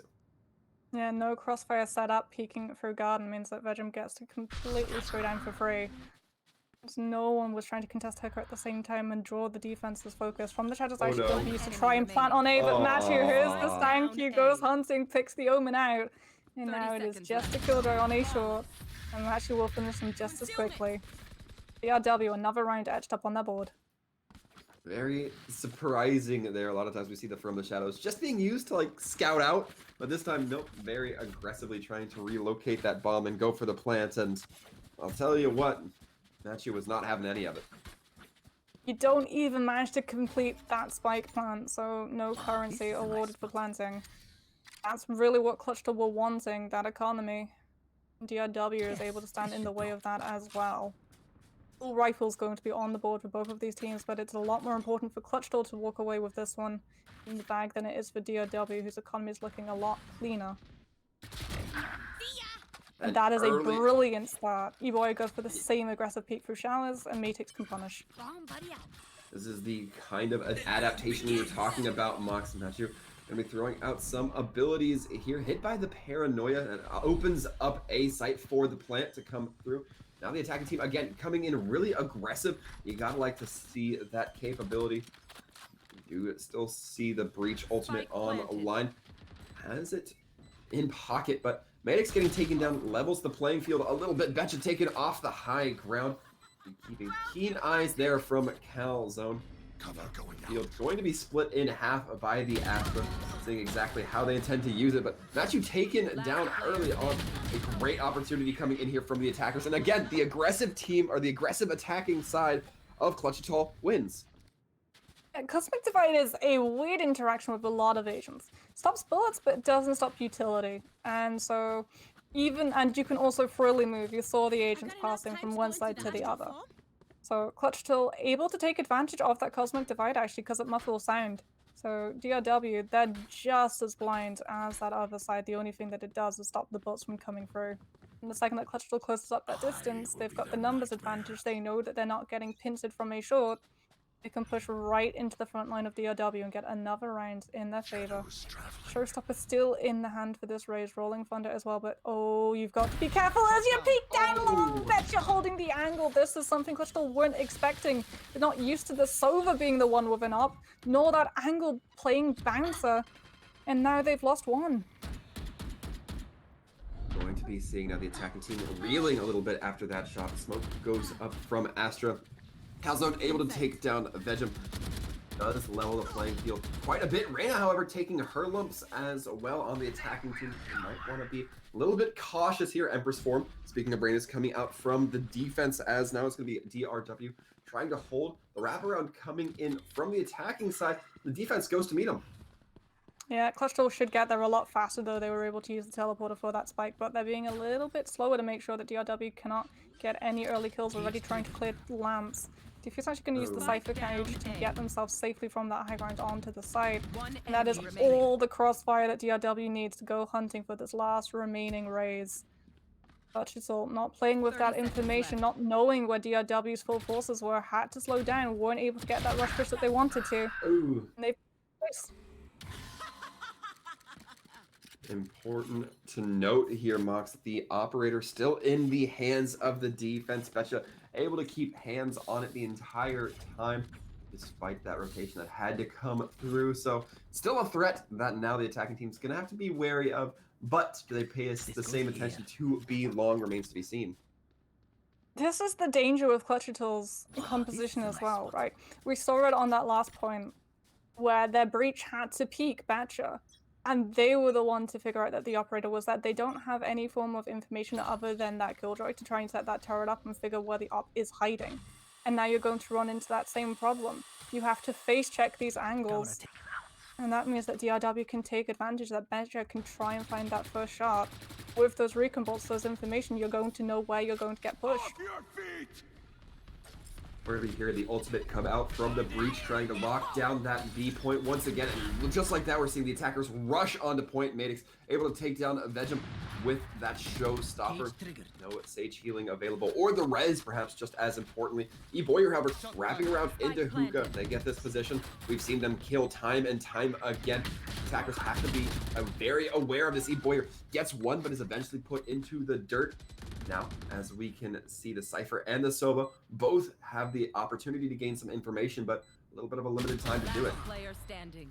NeuroFF coming in, but it actually means that Metix knows exactly where Betcha is going to peak, and now they can go after this Cypher. So it's just pinned down in elbow right now. Ployboy spraying through the smoke, able to pick up the kill. Clutchital, once again, we see they have such a success when they get that rush off. DRW are doing a very good job of making sure that the attacking side is just not given any time to go for that momentum play. That they're being stopped every single corner that they turn. And for Clutchital, they know that they have to keep as much utility as they can, because even if they lose members, even if they manage to drain the defenses, if they don't manage to just completely wash over them in terms of that numbers, DRW are just going to play the long game. They're going to wait, they're going to back out, they're going to play for that recontest, and they're going to completely surge over you. Vegem not going to be waiting any time longer. Again, we see Gravity Well coming up, trying to make sure that you set up a Marshall shot. But it's Ployboy who gets the first pick. Vegem able to quickly trade out. And now things are still even for both these teams. That's exactly what I was talking about. The Marshall shot into the Gravity Well after the vulnerability has been applied. So crucial. Vegem able to get the one shot there. And already it looks like the B site being completely, or the A site rather, being completely overrun while this fighting was happening. Towards Hookah will be the Astro trying to push in initially. That spawn leaning in, just being a little bit hesitant, allowing the rest of their team to get recollected and regrouped. Vegem going to be revealing their location by destroying that Killjoy turret. The discipline has to come in now from the attacking team, making sure they're holding all their angles as this Astra going to be pushing in. Vegem setting up towards Showers. Oh, this is what I was talking about. Walking DRW are just going to give up space. Wait for that recontest to come through and then try and continue through these angles, because Vegem able to come through Showers completely uncontested right now. But Clutchital just have to keep this fight going. That Spike not going to have enough time to go for the defuse, and Evoy is forced to just try and get away with their life. As David not able to run into the teleporter, the Reyna taken out in turn. And Clutchital, another round on the board. Last round in the half. That is one of those instances where Clutchital, that is probably the peak, right? You're getting these aggressive moves coming in. You are just able to hold off the defense this time, but you have to start perhaps rethinking your strategy, perhaps maneuvering in a different way other than just going for the brute force method. I like it. Very effective so far, but it definitely seems like the defenders are getting a little bit too wise to it. Yeah. Brute force works for the first couple of seconds, but the second that now DRW see that brute force coming out, they know to just give up the space. And Clutchital, when they're not running with that information, when they don't have the Sova or the Cypher to try and figure out where DRW are playing, they're just going to be using so much utility to make sure that that space is actually secure. David already going to be pausing just a little bit longer. Fragile now running out, so you can try and scamper down a short, but you are going to be met by a crossfire. DRW have wised up. They know when Clutchital pushes point, they're all going to be pushing at that same time. Going to be seeing the abilities come out, and Eboyer, Matthew, and Dufu all taken down for the defense. The Hunter's Fury not quite able to allow that Sova to back up their team as they need. It's now just Vegem and the Sova trying to make it happen. The Sova drone going to be going out. Vegem holding up on high, that Heaven's Perch being dominated by the Sage. You can see the corner of the Reyna. Hellzone going to be hit with the slow orb. Although has to be playing very carefully here. Vegem able to get the shots, and now this is all going to be a matter of time. And the defuse come through. Vegem puts up the wall. Eventually, it does get torn down. And it's all going to be on Vegem, who eventually drops, and now the attackers leveling out the scoreline. Wonderful play from Nicey as well, immediately making sure that the siege wall is not there as long as it can be, so that you don't get a safe defuse coming through. Side swap. 6-6, both of these teams extremely close. And we know that it all starts with winning that second bout of pistols, Wolfram. You need that economy in your favor. Right. It's DRW, they can play the mind game so well with this Astro getting to bounce your utility from one of these sites to the next. But for Clutchital, this composition is really strong in terms of actually slowing the momentum down. It's not the Sage, but you can still, with the Killjoy, with the Raze, put so much into making sure that these spaces are just not secure for DRW to walk through. Hooker especially, that B site looks absolutely deadly when you stack the Raze and the Killjoy together. And that's why we're already seeing Gravity Wall coming through, making sure that Matchy knows that Lance is clear. Worth noting here that it's going to be the majority of Clutchital investing in those abilities rather than weaponry, as we're seeing a little bit of the opposite from their opponents here. Spike's going to be going down rather immediately. Niceu setting up with those flash points to get some early blinds coming through. It's going to be the Sage blinded out. Omen able to capitalize on that as another flash set up. Niceu now helping their team get a nice wraparound here. Madix able to take down two. It's going to be Astra left on the field in the showers. As they come out, David going to be meeting them with the Frenzy. Now the defuse has nothing to do but come through. I love the adaptation as well coming out from Clutchital, that when they see a star, they just avoid it like the absolute plague. Because, you know, DRW, Matthew has been so jumpy with those stars when the round starts, right? We've seen the Gravity Well coming out, trying to pull Clutchital into the Marshall shots. So they've wised up. They know that those are very likely going to be activated as a push comes through rather than afterwards. And you just give them a big old wide berth. What you have to be extremely careful of, though, is that Vegem has got that Marshall. They're forcing up to it, and that means Matthew setting these stars up is trying to find an angle for that Gravity Well to come through and pull someone into that shot once more. See exactly what they can find now as Niceu setting up that flash point on the crate. Soon as the shots come through. Oh no, instead setting up the stun to come through. Now it's going to be the flash point coming online as Niceu setting it up. It's an up on top. Going to be blinding a few. Takes down one in Matthew, so no Gravity Well, no long-term smokes to come into effect here. Niceu really utilizing these flashes to some good effect. Going to be pushing onto the Sage. With that, Vegem not able to take the Marshall, and that's lost investment. Clutchital's composition really does shine on that defense in terms of going for those first kills. You saw the Nanoswarm coming out in Hooker. DRW want to get in as quickly as possible, but Clutchital, the second that they see someone come through, they just get to activate those Nanoswarms. And that means that DRW, they just take so much damage as they go through that space.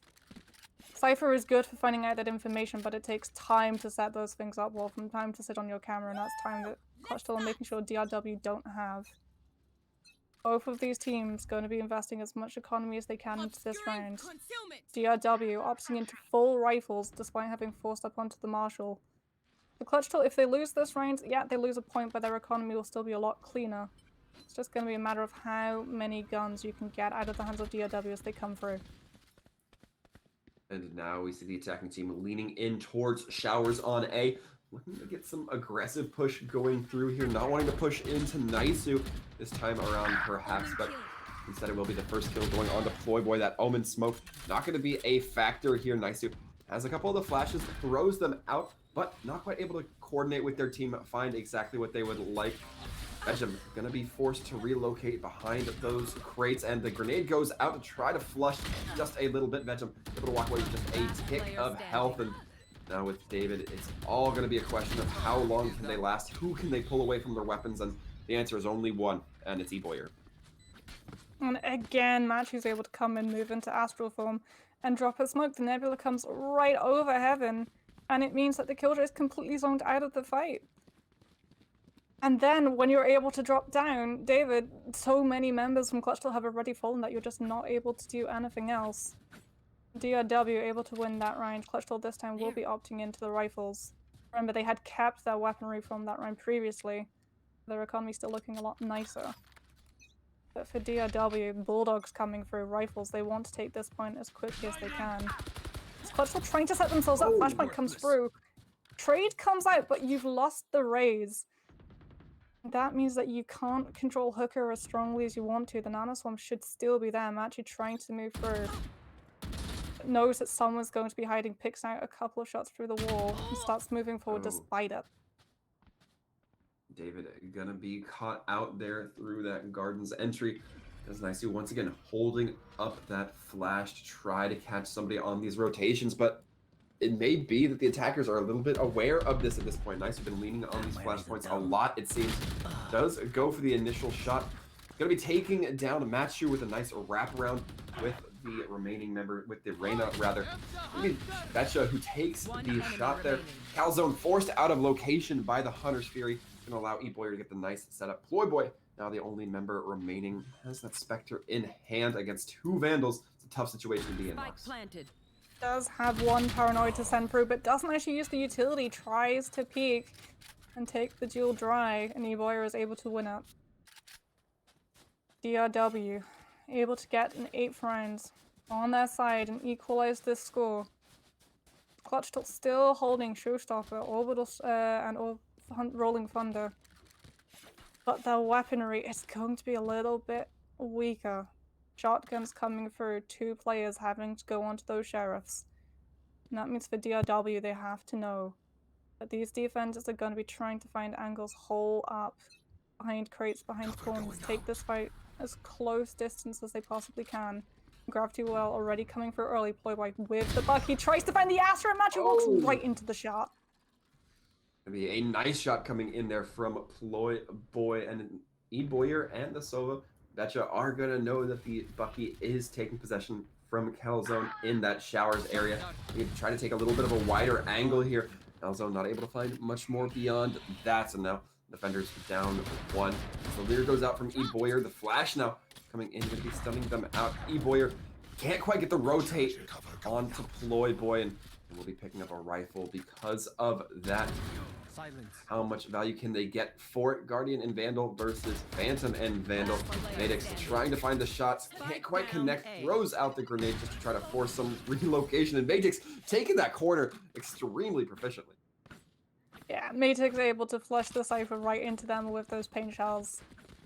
That's the problem, that's the beauty of the raise, right? The second you throw that utility in, you force them to run right into the crossfire, and that's something that Clutchital and Matix in particular have been doing a real good job in capitalizing.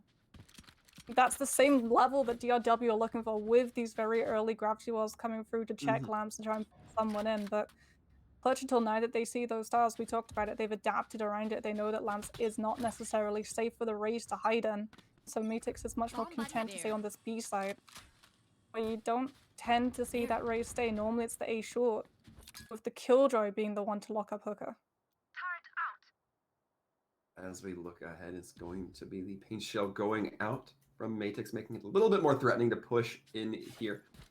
Well, Matix now just holding Hookah, backing up, continuing to have this B presence, as is most of the defense and offense, one from each side, leaning towards A. Madix trying to fire through the stone, or through the brick rather. Not quite able to find too much damage. Sage is able to heal herself up, but Madix through the wall, able to take down Dufu, then following it up with Matchu, and then on to Vegem. This is looking great for the defense, certainly turning things around from their first map knock. Yeah, Clutchital really do like stacking a lot of their members on that B side.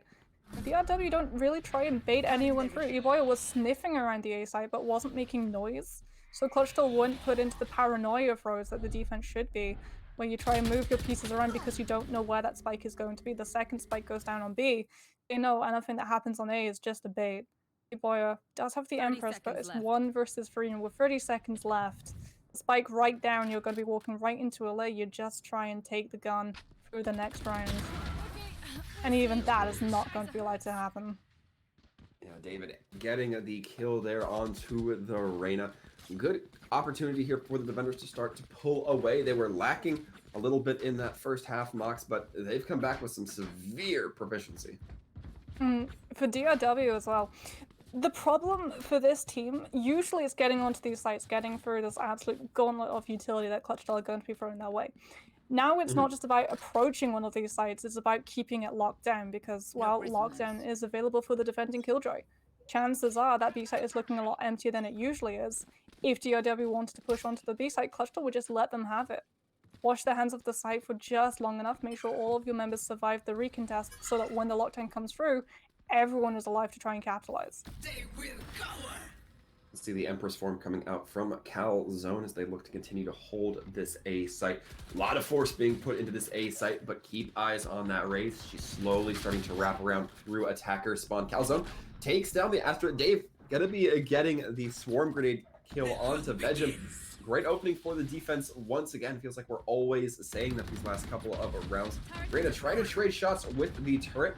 David just trying to keep shots down range, making it difficult for that Reyna to get any sort of angle. It's going to be the Sova and the Cypher. Make it just the Cypher now to try to make this push happen. Dufu is going to be running right into Matix in a couple of seconds. Rain shells already coming out, forcing the Cypher yet again into that firefight. And Clutchital, I love this play. When you don't have information, when you don't know where DRW are playing and you don't see anything on the A site or the B site, that long into a round, pop Empress, because it's going to delay them even more and you can start moving through the B site. And if they were on B, then the Race has just enough mobility with the satchel packs to either do enough damage to keep them away from her or try to run away. And when you see nothing, you know it's an A push. As we look ahead, now things very optimistic for the defending Clutchital, as it's still looking a little bit favorable for them in terms of economics. Will be both sides going with the rifles, but this is one that DRW is going to want to keep a firm hold of. It's going to be the Hunter's Fury coming out from Betcha, trying to catch anybody. Doesn't really deal a whole lot of damage. Does get a little bit of space. It's going to enable the attackers to get an aggressive push here. It's going to be the lockdown coming in, knowing that that safe wall came up, forces everybody back just a little bit through the teleporter, and now B is going to be the site of preference for this attacking team. Is a little bit of a Benny Hill theme song coming in here. He's wraparound chases, trying to come through, trying to connect. So far, not many kills going aside from the one Sova we saw earlier in the round. The smokes coming out from the Omen. As now, it's going to be the Rolling Thunder coming in, bobbling the attackers, and they just don't look like they know what they want to do, Mox. Well, I mean, you couldn't really push into that. A lot of people were caught out by that Rolling Thunder, and you couldn't move through concussed hooker and walk right into the firing line. Especially we're just waiting, holding at the back of that site to try and catch you out. And one thing it should be noted is that Clutchital used that lockdown. They had to use the Rolling Thunder to keep DRW spent in hooker because they fell for the bait. The Hunter's Fury, it sold them on that A site. They used the ultimate, and now they don't have it. Instead, it's just going to be that normal utility trying to keep DRW hold up. In DRW, they don't have an initiation. They're trying to find the shots. But Clutchital, they've got the ground, they've got the space, and they've got the point on their board. They've got that indeed. It's match point in favor of Clutchital here, and DRW definitely have to start changing their strategies around, or at least learning how to cope with these aggressive defenses coming in. You've still got to worry about that showstopper as well from Matix. And that means you've got the information, you've got the Sova and the Cypher, so you shouldn't be caught unawares if the Raze tries to go hunting for that very aggressive kill. And that's why Clutchital haven't tried that strategy yet. But for DRW, when you've got the Cosmic Divide, you really do just want to get onto these sites as quickly as possible and force Clutchital off this site. If the cage are already going to be coming through to make sure that they can actually get safely through A short, Ployboy will start to rotate away from Lamps. Asher should be able to put up enough noise to create a crossfire, but you have to get the timing right. Sova and your members on A short have to pop out at the exact same time. Nebula are actually already going to be going down to make sure that your Sova stays alive just long enough for that Cosmic Divide to come down. Cosmic Divide will be landing here. As now the defenders looking like they're kind of juggling which site they want to remain at, and so far not too much being found. The Omen, the only one on A site. Going to be having that information and reporting back to the defending team as well. They're going to be making a little bit of a quick rotation through, but the attacking team's going to know that they're all coming from spawn. Gonna leave them a little bit vulnerable here. Bolt as well doing its work. Calzone and David both taking up towards the high ground, the turret trying to come on a line. Not quite able to find too much with it. The attackers who are managing to pull back a couple of kills. The showstopper now being committed by the Raze will find match here. That is about all that it will find. Connections can't quite be made. Maddox actually coming in big here if they're able to get the Reyna or put a lot of pressure down, which we're seeing with those paint grenades. We'll be able to turn things a little bit more favorably. They go for the defuse. Not quite going to be able to get it in time though as eBoyer turns the corner with the Vandal. That was a close one, Mux. Yeah, 33 HP, you use that diffuse sound cue to try and bait eBoyer into the fight, but you just don't have the health left to stand. Still match point for Clutchital though. DRW need a couple more rounds in their hat to get this comeback properly rolling. And Ployboy has opted into the ARP. If you're able to get that first kill to connect, better yet, if you're able to draw out that utility from DRW, especially these Nebulas coming out from Matthew, you are going to have a lot of an easier time in that recontest because everything that we saw set up for DRW, it was all off of the back of that Astra. And a nice push with the flashpoint coming in from Naisu, getting Betcha down and out of this fight. He's seeing a couple more abilities coming out to try to stifle this attacking push, but Hookah being given up large in part to the attacking team. Now 3 members being funneled in there. As we see, it's the leader coming out from eBoyer, trying to take some sort of fight. Naisu going with another flashpoint, not quite able to connect. eBoyer trying to trade their blinds as well. A lot of action going down here. eBoyer just holding this corner of smoke. Didn't quite get to see Ployboy make that rotation though. Ployboy does have that operator in hand, so he'll be able to land those shots and get the fatal kills. Does rotate onto eBoyer, and just like that, the fuse is going to come through for the defense and be evening this game out. Yeah, we will see another map of Valorant tonight. Wolfram Clutchital able to come back in the clutch. Even up our scoreline 1-1. As we talked about adaptation, and Clutchital have definitely been able to adapt around how their opponents have been acting, especially in terms of that Astra. I worried with that agent coming in that perhaps they would be a little bit thrown off. This would be a new strategy that they would have to adapt to rather than the same agents, the same style of plays. But we saw very quickly that they were able to cotton on to how those styles were coming out, to what utility would be coming out of them as well. Yeah, definitely some great plays coming out through that. And we're getting word that our next map is going to be Haven, but we will be taking a brief break before we go to it, folks. So make sure you stick around for this third match between DRW and Clutchital.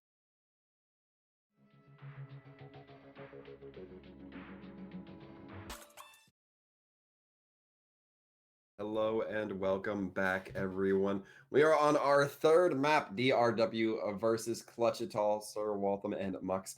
And once again in Mux, we saw Clutchital come back with a surprising amount of force against DRW on the last map of Bind.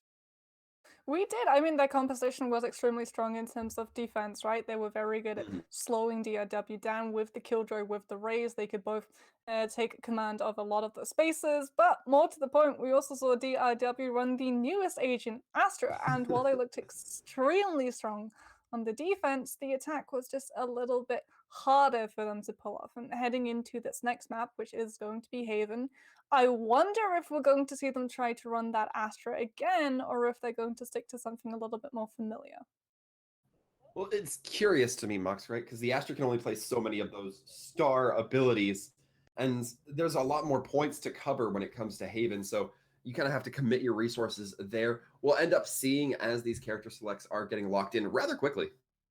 Yeah, no surprises that DRW are going to be opting in for that jet. If you run Haven, if you want to run an operator, the best agent to give it to is the jet just because of those dashes. The amount of angles that you can peek extremely early on into these rounds to get that first pick set up perfectly, and then if you get pressed, you can just dash back to safety. Seems like they will not be going for that Astra, and instead they are going to be putting a lot more of their hopes onto that initiating barrel, which is the jet agent. Clutchital, on the other hand, boy, trying to figure out whether they want the Sky, the Astra, or the Yoru, teasing all of them at the moment, as Clutchital have not locked anything in. And so far, nothing being determined in stone for this team, so a lot of opportunity here. But what we can see is the Killjoy going to be locked in first, and Dave going on to that Killjoy on binds, but it was previously in the hands of Naisu, who's now looking like they might lean on the breach. I did like Naisu on the breach, although I think they used quite a bit of flashing early on. Yeah, so for Clutchital, the way that you bulldoze your way onto those points is with that breach, right? You use the flash points, set yourself up, guarantee that you either have an advantage in the fight if DRW choose to take it, or you don't have a fight at all because DRW just step back, wait for the flashes to run their course, and then move into position. And for Clutchital, it actually sets themselves up perfectly for that win condition when they don't have to worry about the approach, when they're instead on the site. That's when this composition can really set up this utility with the Killjoy. Absolutely right. As we head into our first round, it's going to be the pistols, as is the standard here. We'll be seeing a lot of abilities once again being invested by the attacking team, not as many by the defensive team, which means they'll be able to invest in armory, perhaps. David actually going to be opting for a frenzy, so foregoing the armor for a little bit more spray. There's DRW not putting their hopes in the frenzy pistols. Couple of ghosts. And for Clutchital, they know that they need to get onto these sites as quickly as possible. I would love to see them just try and brute force their way through. The strongest that this team has looked on their attack is when they just move together as a unit.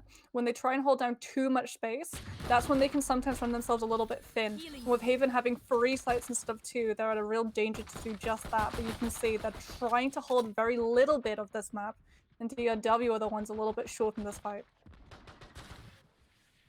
Already these shots being taken. Matthew getting a nice headshot on Deploy Boy, but it's not enough. That Sage able to turn around, get the kill onto the Jet instead. Really like that aggressive Jet to be on the field when you're working with pistols. Here the flash gonna be going out, but Betcha able to get the shot. Calzone, however, turning around, getting things their way, and now C-site has been planted at. It's gonna be the Sage next to drop. Nufu gonna be coming in through garage as Reyna looking to come in through defenders spawn. Can't quite find it. Nufu able to pick up the ghost. Doesn't quite get caught mid-reload, but takes quite a bit of damage. It will be the cleanup coming in from Calzone, who puts 3 kills to their name on the board. Clutchital able to win at first point, able to set themselves up to try and take this next round as cleanly as possible. DRW with the Jet, they do have that option to try and force onto the Marshal. But it seems like they want to be a little bit more passive in terms... Oh, no, wait, there it is. Vegem's actually going to be the one picking that one up. But you don't really have something to try and set this Sage up, right? On Bind, we saw it was the Astra who was trying to use those gravity wells to set Vegem shot up. The Clutchital, the one thing that you're relying on is that there is no smoke other than that Omen to try and stop these shots coming through. The Cypher cage is not there, and already you're seeing that problem. Vegem's able to get a burst kill very early on. Yeah, a great opening here for the defense. The attackers can now be a bit stalled. That Reyna taking quite a few lumps. Has to be very careful here. Can't heal herself until she gets a kill of her own. Vegem does go to heal that Reyna. So we'll be getting an opportunity there. But the defense now losing their Jet once again. That very aggressive play style that can come through from Matthew. Not going to be on the field anymore as the attackers slowly saddle their way towards A. They're making a slow rotation and being very quiet about it, Mox. They don't know how many members the DRW are around this part of the map. The answer, of course, we know. There's none. But that's only for a couple of seconds because DRW, they've rotated to C very quickly. They've made sure that it's not there. You can see the Reyna already going extremely forward towards C long, so they know.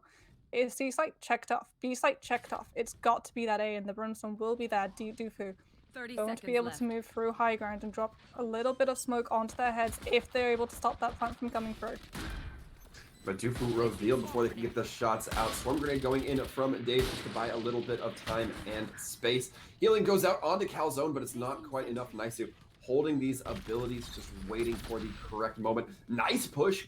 Cancellation coming in from Nisu, really stalling that Killjoy, as well as the rest of the team. It's going to be the Sage trying to drop down. Betcha not quite able to find it. Ployboy gets 2 in their name before being brought down. E-Boyer wait the time out and make sure that Dave not on the field before they go for the defuse. They will have the Brimstone to back them up. Going to be the defuse coming through. E-Boyer able to get the kill while the Brimstone goes for the free defuse.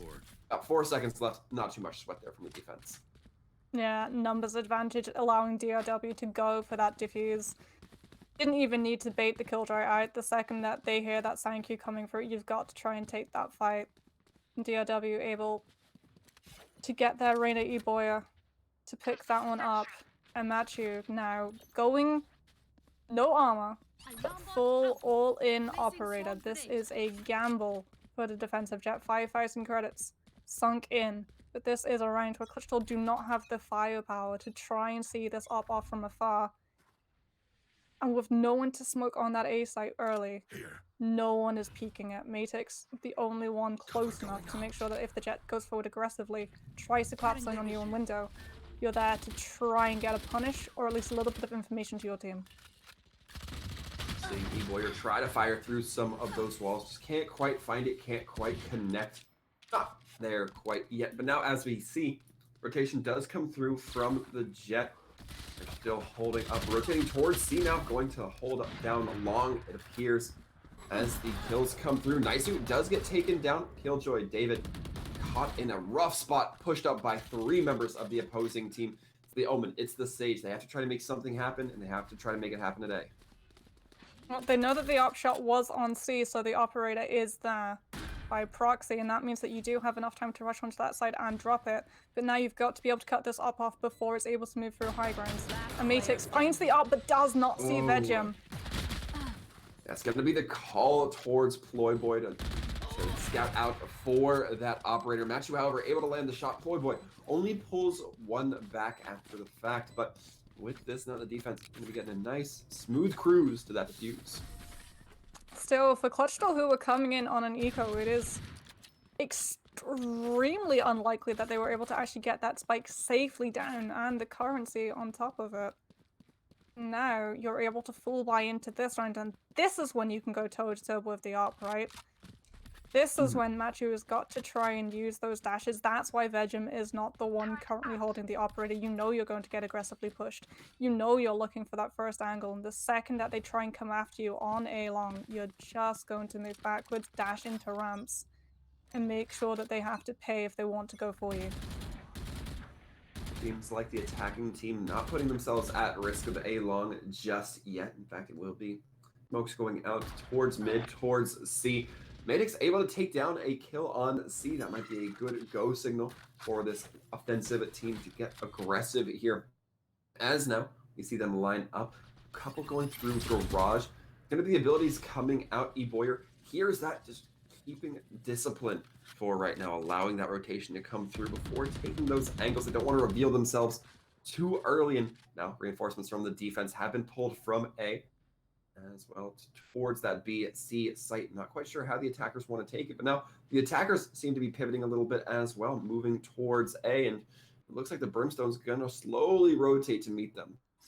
This is the same thing that happened last time, Clutchital being a little bit too hesitant to move on to one of these sites. Yeah, W go hunting. They're going to see that dark cover falling to the high ground. Dufu Trying to move up. Now they know that that spike is very likely going to be on the site, and they can move into position to stop it from being planted. Opshot already coming through as a warning. Playboy behind cover, able to get the plant despite that. Now David can move under hell and try and catch them out as they move to connector. Sagewall gonna be buying a little bit of space from that operator. Madix able to take down E. Boyer. Great opportunity here. Matchu still has that operator in hands. Lands the shot onto Naisu. Gonna be the orbital strike coming online. David able to get a nice crossfire with Ployboy there.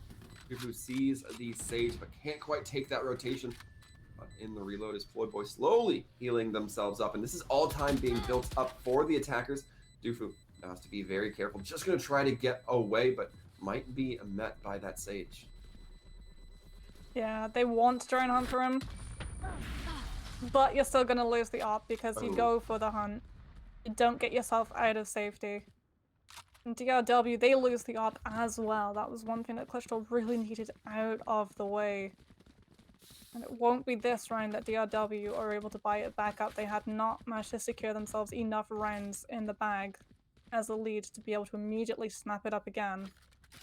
So Clutchital, for this round, they know they're safe to go for those aggressive peaks, those long angles that they can try and vie for, other than avoid.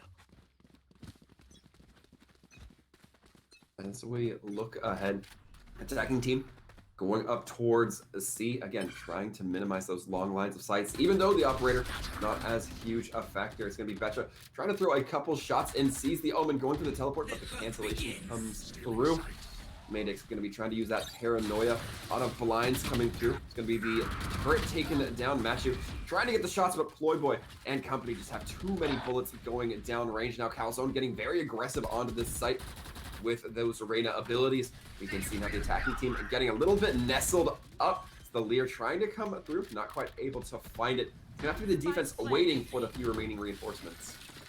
Boy still has the Empress, but Ployboy is able to actually get enough space to get Matix back into the way, loses their life, but the Omen is back and up. Still got to worry though, a crossfire can be set up, Garage already secured for Clutchital. That means that it's just a lone Sage, and even that is not going to last. Vajim has to go for the turret, not able to try and find that killjoy, and David takes advantage. 3-2, Clutchital starts to pull ahead. That turret looking a little bit like an ankle biter there, and Dave just realizing what's happening, just shoots the Sage in the back while they're focused on the turret. A little bit of a hilarious interaction there, if I'm being sincere. But now it looks like the defending team running a little bit of a weaker arsenal here, Mox. Yeah, Eco aren't going to be coming out from them pistols.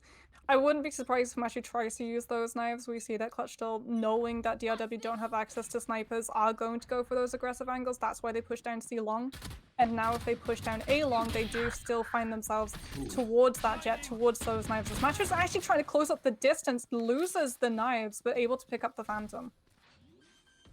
We do see that breach go down early on. Vegemoon gonna be taken down early with the Phantom as well. Bomb does get planted on that A site, and now we're seeing the attacking team try to get this firm hold.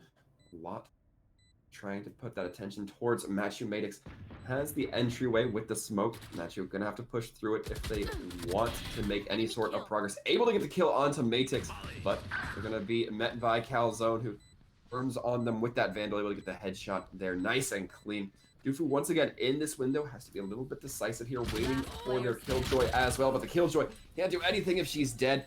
Boy gonna be ensuring that both those members drop. Yeah, beautiful trade coming out from Calzone, making sure that Machi does not get a chance to come up through sewers or A long. That was the angle that DRW needed to get that recontest coming back into their favor. And Clutchital completely deny it and pull another point on their board. The thing you've got to worry about though is that they don't have anything other than just aggressively pushing towards deal with this lockdown that Vetra has got now colored in. You don't have ops, you don't have information, you don't have a hunted through to immediately take it off the board as soon as it comes up. As we look now, it's going to be the majority of the attacking team going through. gonna be the Rolling Thunder trying to come in, buying quite a bit of space. A Sage Wall gonna be cutting off Garage. Calzone manages to get the 1 kill onto Vegem. The Swarm Grenade pushing Calzone into the back. It's gonna be Betcha trying to fire through the boxes, trying to get some early damage into this. No res available for the defense. That's something that they'd certainly be wanting back. E-Boy, you're able to get 2 from the wraparound, making a 3rd as well. Now it's Cubby being held by Dave. Takes down 1, but eventually gets turned on. The Brimstone and the Jet will survive this round to get the defuse. It's beautiful positioning coming out from DRW. The lockdown forces all of Clutchital, kites them right down to long, and you just have that Reyna coming up, able to get those kills coming into their favor. When the Reyna falls, you've still got 1 person behind to go for the trade in Clutchital. We talked about it, we said that the lockdown would be extremely hard for them to move around, that they didn't have something to aggressively take it out of the game. In DRW, they're able to use that ultimate. But that's an ultimate they're not going to have for a couple more rounds. Now they've got to find that same success without it. And again, Sage is both having those resurrects on the board. We're seeing rifles as well blow into the hands of both sides. Already lots of shots taking place towards that Garage. Gonna be Machu getting a very aggressive push with that Jet, as you like to see. Vegem going to be taking down Naisu as well. Defenders are now on a very good foot here. Floyd Boy has the opportunity for the res, and going to be committing it onto Madix, knowing that Madix got killed a little bit towards their spawn, but Madix going down almost as quickly. Calzone able to take down 1. Dufu just having to hold back, throws in the Molly, buying a little bit of time and preventing that push to come through from A. This is where we have to see that adaptation coming out from Clutchital, right? That is, I believe, the 3rd time we have seen Machu on that Jet push into window. And for the 3rd time, it found value. Vegemon actually able to get Eboya back onto the board. So economy going to be evened out for that race pass. Oh, Calzone falls now. It's just a Sage left, and Batcha able to find them in mid doors. Boy goes down, and DRW equalize 4-4. Both of these teams so close in terms of everything at the moment. Economy, ranks, it's ridiculous. Both of these guys have figured each other out. A little bit of a game of cat and mouse here, Mox. One team tries to make an adaptation, the other team works as hard as they can to capitalize on what that adaptation may be. And right now we're going to be seeing, it looks like, aggressive grouping towards the A site from Clutchital as they leave Spike a little bit closer towards their spawn. The Omen Smoke's going out towards Garage. You're going to be seeing exactly what happens. Machu taking the lead here, not going in towards that window, so some adaptation perhaps coming in from the defense before it was prompted. Calzone going to be turning these corners. Very careful of Machu. Calzone taken down by Dufu, though. Going to be the dual push. Naisu going to be going down. Machu taking 2 for their favor as well, make it a 3rd on the Killjoy. It's all going to be on that Sage, who has to make it happen. And with the kill on to the Jet, it's going to help, but certainly not survive the engagement. Yeah, Clutchital had to sack. They were coming in on the weaker buy. They had stingers against rifles. And so the only way that they'd be able to come out on top in terms of that fight was if they just sacrificed a couple of members to still get those kills secured. In DRW, they know. The second they see 1 person, they know the rest of the team's going to be there, and they can just take them out 1 by 1 by 1. As 1 by 1 is exactly the fight that Machu is going to be looking for. That is an op once again in the hands of that defending Jet. And for Clutchital, they have to know the economy. They have to know that that weapon is going to be in the hands of DRW. And you're going to see there's going to be either a massive rush push onto the C so they can immediately close up that distance and take the threat of the op out. And already Matrix going to be using the From the Shadows to make sure that it's not there, that they can just push forward. But they still can't move up ahead. Oh, Vegem trying to go for the wraparound, trying to go through spawn, getting aggressive at flank, as has found them a bit of success before. Not quite finding it this time around. Machu able to get the section off to Calzone down with those knives, courtesy of that orbital strike that came through. Lear now going to be going out. The abilities coming out from the breach, trying to make this happen. E-Boyer committing Empress as well, but Machu now going to be on the wraparound, takes a lot of damage, drops the operator. Now, we'll be seeing if it gets picked up by this attacking team, where there's only the Brimstone and Reyna left to defend against. Clutchital were waiting for that as well, you could tell. DRW, that was the same move that they tried to pull off, the pincer. Buy them up on the C site, get a wraparound C long. Clutchital, they'd adapted around it, they knew it was coming out, and now they can move forward to the actual site that they want to plant. One enemy 4 remaining. members to DRW's remaining 1. Gonna be the Sage Wall coming out, blocking off that entry from spawn, at least the lower entry from spawn. Dufu slowly wrapping up towards high. We'll have the smokes online, it seems. Gonna be dropping them towards short, perhaps trying to fake out the opposing team, but it's gonna be the Sage who still has eyes towards roof or towards heaven. Dufu taken it down with a couple shots from the Phantom. This means that the attacker is gonna be leveling the field once again. There's that adaptation that we talked about. It really is, each of these rounds, how well you remember the moves that your opponents have made. Clutchital, they read it out. They knew what was going on. They didn't push aggressively forward onto C. They knew they waited too long in Covey, that the op would be there, potentially, and that they had to wait to see whether that look would come, whether someone would try and swing out on their back. Now they're just going to be having that operator yet again, because remember, DRW, their currency is still looking pretty nice on that previous buy. And the op is there, but the first shot misses, and now Veg has to use the wall to get out. But Clutchital, they hit the shot, and they're gone. They don't want to take that fight. Yeah. Like a bat out of hell, it will be the offensive team, the attacking team rather, getting out. Madix getting Dufu out there, trying to do the split push. The Reyna going to be next to fall, but gets 2 on the way out. Boyer getting some proficiency there. Machu now trying to adjust themselves on A, knowing that they're going to be in a tough spot. It's going to be David gets caught out while they're trying to drop the lockdown. Machu hit by the paranoia. Madix sees them jet out, or rather use that dash to get away, and Madix has the spike, now going to be looking to relocate themselves to perhaps one of the more advantageous bomb spawns. Yeah, B, if you're fast enough, going to actually try and bait out. This is the same window that Machu has always loved to go down, and this is the adaptation. A predictability that we were talking about. Clutchital have done a very good job of making sure that they know where their players are going to be, and Machu does not look behind them. Was expecting the jet out of the window. Last round before the switch. And now, in the last round before the half, 5 and 6, both of these teams, an absolute hair's breadth between the two of them, Wolfram. Veg.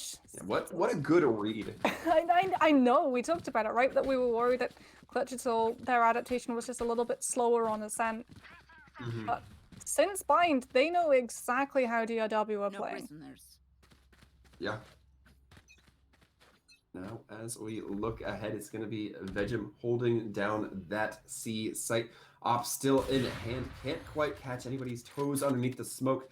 Instead, will be firing 1 or 2 shots, threatening that site. Does connect onto Naisu. You think after the 3rd shot, you might not peek it so wildly. Wait for that 5th shot to come through, knowing that the reload's going to have to connect. And Vegem just ADS 1-tap onto Madix, getting so much value with each of the weapons they're using right now. And now the attackers are discombobulated. Behind the save. Vegim's like, oh, operator won't do the job. Let me just grab a phantom. Oh, wait, no, let's go for the op again. This is looking a little bit disrespectful coming in from the defense. The res will be going out, trying to find what they can with the 4 remaining members as Matthew holding this doorway. It's going to be from the shadows coming in from Madix rather, trying to come in and see what they can find. It's going to be a site locating them, but only them and the Killjoy, and there's not much they can do when the spike's still so far away. Yeah, and oh, you did just lose your defensive lockdown. Dufu has actually got a stim pipe to make sure that if it is a B site or he gets pushed on window, he can immediately go to that fire. But Machu is hunting, found a Killjoy, here we go. And David, unfortunately, knows that Machu is coming, but still not able to win that spray. Switching sides. A good half indeed coming through from both these teams, but now we go on to our second pistol round, and once again, it's going to be the defending DRW who invest quite a bit in those abilities to start, not as much in the firepower. Yeah, DRW 2 points ahead, but remember, Clutchital's defense was looking really strong on Bind. That was when they made a comeback. Now they do have 3 sites to try and lock down, and the Killjoy is the only one who's really going to be able to give them information without going for aggressive face checks. Which could be a problem if DRW are able to take advantage. If they bait Clutchital with this lack of information on the defense onto pooling their resources on these sites too quickly, DRW are going to get a very easy passage onto these sites. See exactly how this goes down as Calzone looking to hold with this arena down that short angle, or down the long angle rather.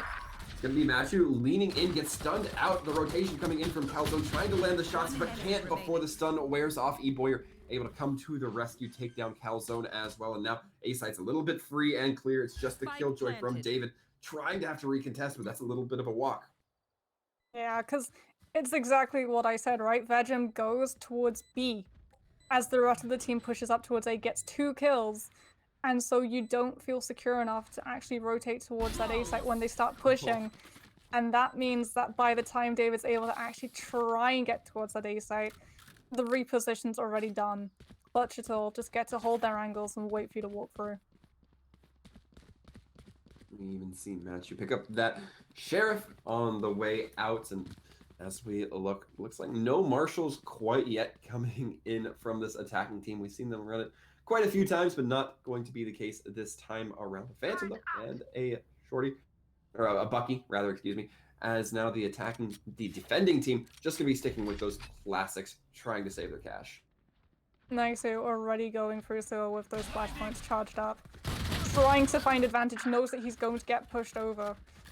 In an absolute rush as DRW just move on to that A site. Oh, A6 able to get Spike one down. beautiful headshot coming through from the Oh. pistol, able to get a second, but Doofu with the One Phantom enemy still able remaining. to win the duel.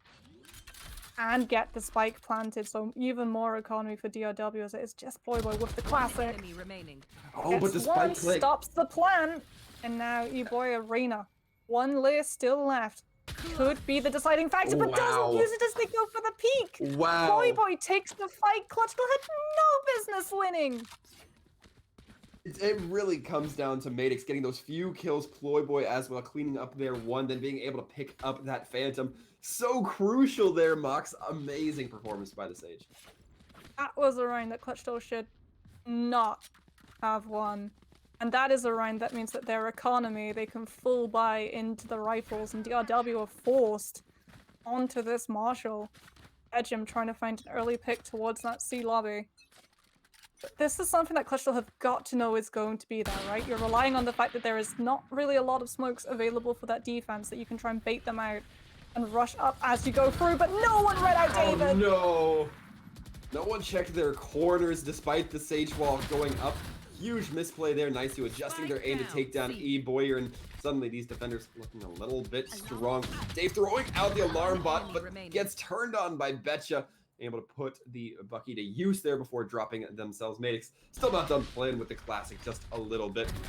Gonna be the damage coming out. Nice to actually able to get the kill onto Doofu with the abilities, and the defense starting to claw back. Clutchital, we said it. This is a team that's really strong on defense.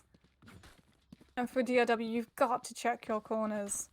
You were using the Marshal to try and spook your way through free passage onto that C long. So that Clutchital did not feel comfortable enough taking the damage from the Marshal shot to the face potentially. But they would hold on to that utility for that recontest fight, but no one checks the corners. And once again, Clutchital able to just win the fight before it properly starts. Spike dropped. Already going to be invested to make sure that they can get through Garage a little bit cleaner. But Ployboy going to be there with the sword to stop him. Slow Orb gonna be mitigating the aggression that could have come out through Garage. Instead, gonna be Ployboy looking slowly wait for that Slow Orb to dissipate, then perhaps push through in a counter sense. Madix able to take down one Calzone as well in hand. This blind going out on to the Killjoy will result in the death. Madix able to claim that last kill in their favor, as now it's even at 8 apiece. Clutchital doing a really good job of just slowing DRW down long enough that they take so much spray from Pug that they just aren't able to come back in these fights. That it's never an even number against an even number. This is something that you've got to be wary of if you're DRW, right? You need to take advantage of the fact that Clutchital don't have any way of information of knowing where you're going to be pushing, but we're yet to see a bait play after that first beautiful round of pistols. Once again, it will be the Marshal as well as the two Buckies coming online. We now look to see where the attackers are going to go with it. If they go down long, it's going to leave you a little bit weakened on those Buckies. And it's now the defense not necessarily committing too much to A. You see Nightsu throwing in the abilities as now the read might have to try to come through here from the defense. The smokes do go up. Madix has that paranoia ready to utilize, but in fact, it's going to be backing up. As Calzone takes down the first kill onto Betcha. So far, things looking pretty decent for this defense, although they do lose Madix. It's a player that they'd rather have on the field, but if the defense, or the offense rather, are able to pick up some of that hardware, it can really make it work for them. They weren't able to get that A site though. Oh, Because it's that same bait play that I talked about. Well, I wanted to see the bait play coming out from DRW, but it was the exact same that they had on pistols. Vedrum goes towards the B site and Clutchital. They see the Sage, and only one person stays. The rest of them, they all rotate towards that A because they know exactly the kind of play that DRW used the last time they went that same route. And now, DRW forced to try and rotate to another site, just get forced out. That's the adaptation, that's the predictability that we've talked about that can be so dangerous when you get spotted out early. Have to agree, Mox so far looking good for the defense to start making their way back. Just getting these kills, not even really allowing too many plants to come in general from the attacking team. Attacking team are going to be able to come in on full rifles. They do have the lockdown, so if they want to just get onto one of these sites as quickly as possible, but that we're seeing is the main problem. Clutchital are not allowing them onto these sites, and already E-Boy are down. Momentum completely at a standstill for the attackers as they're forced to use the res early. Boy taking that turn around the garage doors, gets the better taken from them by Matthew. Matthew, however, dangerously low, taking a few shots will result in their doom. David not able to connect the bullets that they needed, will be giving the Reyna a little bit more healing, courtesy of those abilities. Attacker Killjoy going to be going online. Nobody detained, but they have to keep the defense at bay for the time being. Calzone able to take down one, equalize things just a little bit more, but they get taken out in similar fashion. Spike does go down as the Omen and Breach have to try to make something happen. Make it just the Breach now, as it's all going to be on Naisu, who just can't quite deliver this time around. Yeah, DRW able to use that lockdown to make sure that Clutchital just were not able to reposition as quickly as they wanted. David got completely caught in the corner of that C backside. And from there, you just don't have that delay to stop the spike from going down. DRW were able to get that ball rolling. As we saw the briefest tease of an operator before it was replaced by rifles. Judge going to be coming out from Ployboy. If you can get close enough, then that's going to be extremely deadly, but you have to get close enough. Clutchital have got to be shooting through all of these walls as DRW looking to get that C possession once more. And Matthew finding the first kill. Matthew finding a first kill is going to be essential in this instance. It means they have to lean a little bit more on this auto shotgun. Ployboy able to get the shot onto Matthew. That Jet taken out of the fight, but that Jet is going to be revealed, or that Sage rather is going to be revealed, taken down by Vedrum. Now with this, the defense has two members to push up with, while the attacking team pretty much at full health bars. Brimstone slowly being healed back up, has the orbital strike as well to zone out that bomb. So and if you want to win this round, you don't have to do it through raw kills, you can do it through just time bank alone. Yeah, Nana's home already making sure that Eboya cannot, rather Calzone can't move through. Eboya able to get the pill onto their mirror. And now it is just Naisu, who's just not able to do anything with that much attention and no other line of focus. DRW able to make another comeback, 10-9. Still got the knives, they've still got the economy in their favor, and Clutchital. They had such a good start on this defense. They've got the lockdown, they can play for the recontest. They can remove themselves from the fight, make sure that they have as many agents as they possibly can up and alive, because we've seen now 2 rounds in a row. They have lost that first blood, and 2 rounds in a row. They've not been able to put that round on their board. Try as you like. Sometimes the only thing that matters is results. Ployboy able to take down Vedrum, who continues to use those walls to boost themselves up, but that usually gives the side of Clutchital a good read on where that Sage is going to be. Calzone caught out E-Boyer, sweeping them from the side. Betcha there with a little bit of backup, though not quite necessary at this time. Madix does take down Matthew. Madix continuing to try to fire through that window, knowing that that is the route that the attacking team likes to operate under a little bit. Naisu and eBoyer both taking place on A site. Naisu has these abilities already. Going to be using the blinds to come through. Connects onto the Brimstone. Going to be the Reyna next. Taking the turn. Takes out that breach. Omen not quite able to make it connect either. It's now Sage and Reyna versus... Sage and Killjoy versus Killjoy and Reyna, with the Sage going down now. The defending team has to try to make this count. Both members from the attack very low, not quite able to get that healing off. Dave able to take down one, gets the second, and with this, not going to be taking the jump out the window. Instead, we'll just be perhaps going around. Nope, going to be jumping out the window. I mean, it's just a little bit of full damage. Able to get that diffuse going through and evens the scorelines to Clutchital's 10, DRW's 10. Lockdown still in play as well. This is something that DRW have struggled with in terms of their past attacks, right? As soon as that defending lockdown comes through, they get kited, they get baited right into that line of fire. Matchu with the knives can put a stop to that, but it's Vegem with the operator that I'm going to be looking at, because that means David has got to be able to drop that lockdown in a place where it's out of line of sight, otherwise the operator is going to be there to completely ruin that Killjoy's day. We'll see exactly the consciousness that this defending team is going to have of the operator. Seen it be a factor consistently, with the Sage liking themselves a bit of a crack shot on it. Now, it looks like the C push is going to be engaging. The Swarm's going to be activated in front of the smoke, just preventing that push from coming through a little bit more. Mention raining shots and not quite finding anything with the operator. Will be adjusting their stance, going towards the mid to meet the rest of their team. Yeah, op shots coming through just a little bit longer than the rest of their team, already starting to rotate to try and keep Clutchital's attention towards that C site. Clutchital, they've only got one agent left. The Sage is going to be pretty close, playing between Garage, so that if it is a C push, they can immediately remove themselves.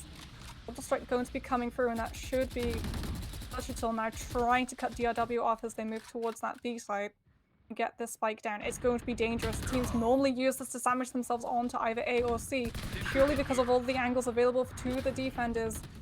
You don't have a crossfire set up. The op is already in. Calzone managed to get one, but the res is going to be there. Calzone can't use the healing because they have to use that form to get out of the way. Ployboy trying to equalize with eBoyer, but can only do so much. Attackers now take this up 11-10. We are heading towards that end game, Wolferman. Both of these guys, it really is a battle of wits at the moment, right? They're both mechanically gifted. We see that they can both use those ultimates, both of that utility, but it is all about who falls for the other's ruse. Because Clutchital were able to cotton on to the fact that it wasn't a C push, but because they took that long rotating their forces to B, they weren't set up in a comfortable crossfire to actually take a fight before DRW are actually able to get onto the site and use those walls, those crates as cover to get that spike planted and set Clutchital into a position where they're on a time bank. They have to move forward aggressively rather than playing the long con. It looks like that Sage Orb didn't quite connect as the attacking team wanted it to. Madix now, however, wrapping around from the defense, perhaps taking a note from what the side of DRW did the first time around with their jet. Vegem taken down with a headshot from the Sheriff, making a double as Vegem now going to be falling. Attacking Killjoy does send out that lockdown, but it's destroyed very quickly. C now going to be the site of the plant. We go in here, see Matthew try to take that high ground, have a little bit of a look around. It's gonna be now the Omen coming through. Madix gonna be trying to get the spawn push with, well, the attacking spawn push coming in while their team is doing the defending spawn push. Killjoy lockdown gonna be going into effect 1-for-1 here. Ployboy peeking around that garage area, not letting them get away too quickly. Will be eBoyer, who does eventually get out, but it's only going to be them and the Killjoy. The Killjoy getting locked down and detained, and with this now, eBoyer has a task ahead of them. David. Oh no. Going to be hunting for that Reyna as Mutix tries to bait them out. You have to get the defuse going through, but the Reyna wins the fight, even though David's able to take eBoyer out. You don't have the time. The clock keeps rolling. DRW take themselves to match point after Clutchital threw in the lockdown. Kited DRW into garage. Try to push them towards that up on C long, but that's already been done before. DRW were expecting it, and because they went to Garage instead, that fight went on just a little bit too long, Waltham. Yeah, really a shame that we saw David kind of chasing that Breyna through Garage. If they had just stayed with their teammate, they may have been able to put some pressure while the defuse was going through, at least get that first tick.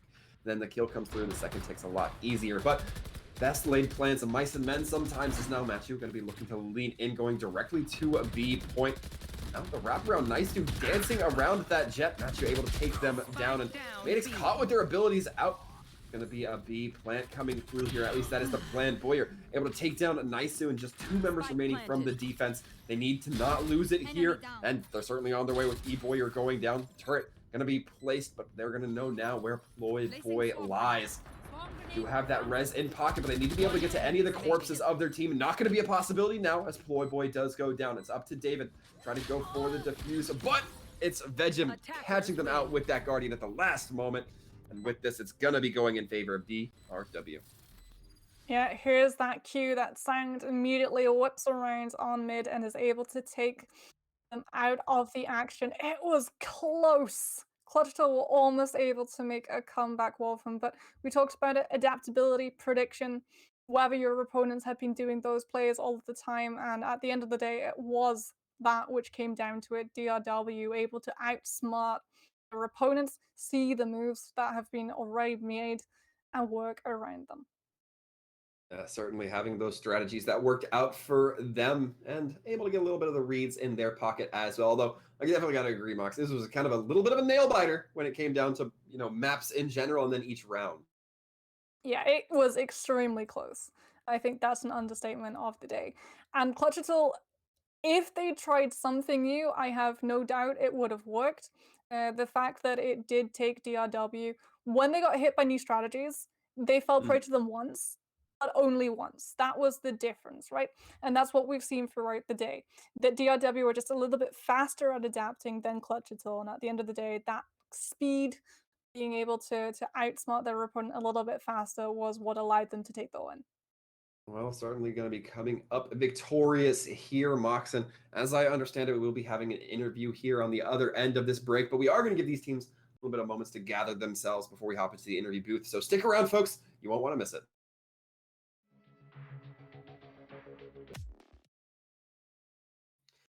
Well, Mox, we have had a lengthy day here today, at least in comparison to what we've been seeing historically for the last couple of weeks. Taking it to 3 maps, DRW coming victorious over Clutchital. And now we're in the interview booth, and we are sitting here with Jubecha. Jubecha, hello, congratulations. Hey, thanks guys. Thanks for having me. Always a pleasure. Now, of course, like I just mentioned, we did go to 3 maps. So I want to know personally, what was going through your mind when you were going into Haven off of Bind, knowing that it's gonna come down to this map? Yeah, we took we took our time picking our comp for Haven because we wanted to really play our best and play agents that we feel comfortable with. I was feeling like Sova might be a good idea because Sova's really good on Haven, but I'm a little more comfortable with Killjoy, so I ended up choosing her. And Matthew on the jet is always deadly, so it worked out really well. So then to sort of bounce off of the agents that you feel comfortable with, we saw you guys looking in Astra on Bind the second map and then losing it. How often have you guys experimented with Astra in your composition? This was the first time, actually. And I think it was just kind of like we need some smokes, and Astra can provide that among other things. So we gave her a try, and we clearly underestimated Capital One because they did not go easy. It worked for a little bit, and I would say you had a great amount of success if that was the first time that you were running it. But then one thing that we sort of saw constantly running through the series in your matchup was adaptability around predictable plays. How exactly did your team kind of examine and identify the plays that were then being made? And was it a form of communication that everyone was a part of, or is that just one person saying, oh, they're doing this, they did this 2 rounds ago, we do this? Yeah, I think we all contributed. You know, almost everyone on our team has years and years of Counter-Strike experience, except me. So they're all really good at finding patterns and um, pointing out um, you know strats that we've seen before. So shout out to my teammates for really having huge brains and being able to call out some good strats. And then, speaking of good strats, one thing that we saw you guys do throughout the entirety of the series was Vegem. Strangely enough, was a Sage and was playing with the Operator. Is there a reason that you guys give the Sage the Operator instead of the Jet? Yeah, so Vegam, he is a battle sage through and through. He has some awesome walls, and I think his ability to just pop up anywhere really, gives him an opportunity to get frags. So we let him do what he wants. Well, certainly the proof is in the pudding there. Betcha, thank you for coming in, answering a few of our questions. And I know you already, gave a couple minor shout outs, but anybody you'd like to formally shout out before we let you go? Yeah, I mean, shout out to my teammates. I think we communicated really well and had a couple really clutch rounds there. I think that was awesome, and they carried me at the end of the day. So shout out to them, and uh, shout out to my beautiful partner, Alana, who's back here. All right. Well, fantastic. Shouting out everybody. We like that. Betcha, thank you once again for hopping in the interview booth, my friend. Congratulations on your victory over your opponents. Okay, thanks a lot, guys. Appreciate it. And with that, Mox, we are about ready to wrap things up here at CEA. It's been a fantastic week for Valorant. We got to see Astro. We took it to 3 maps. I really couldn't say I'd be any more pleased unless maybe we saw, like, Icebox and Yoru, but I don't know how you'd feel about that. I mean, I got to see Battle Sage. It's so rare that I actually get to see Sages who just, as soon as the round starts, wall up and look for Operator shots. So I'm going to bed with a smile today. Well, fantastic, folks. Next week, we hope to see you all here an hour later than we started today. But until then, take care and stay safe, everyone.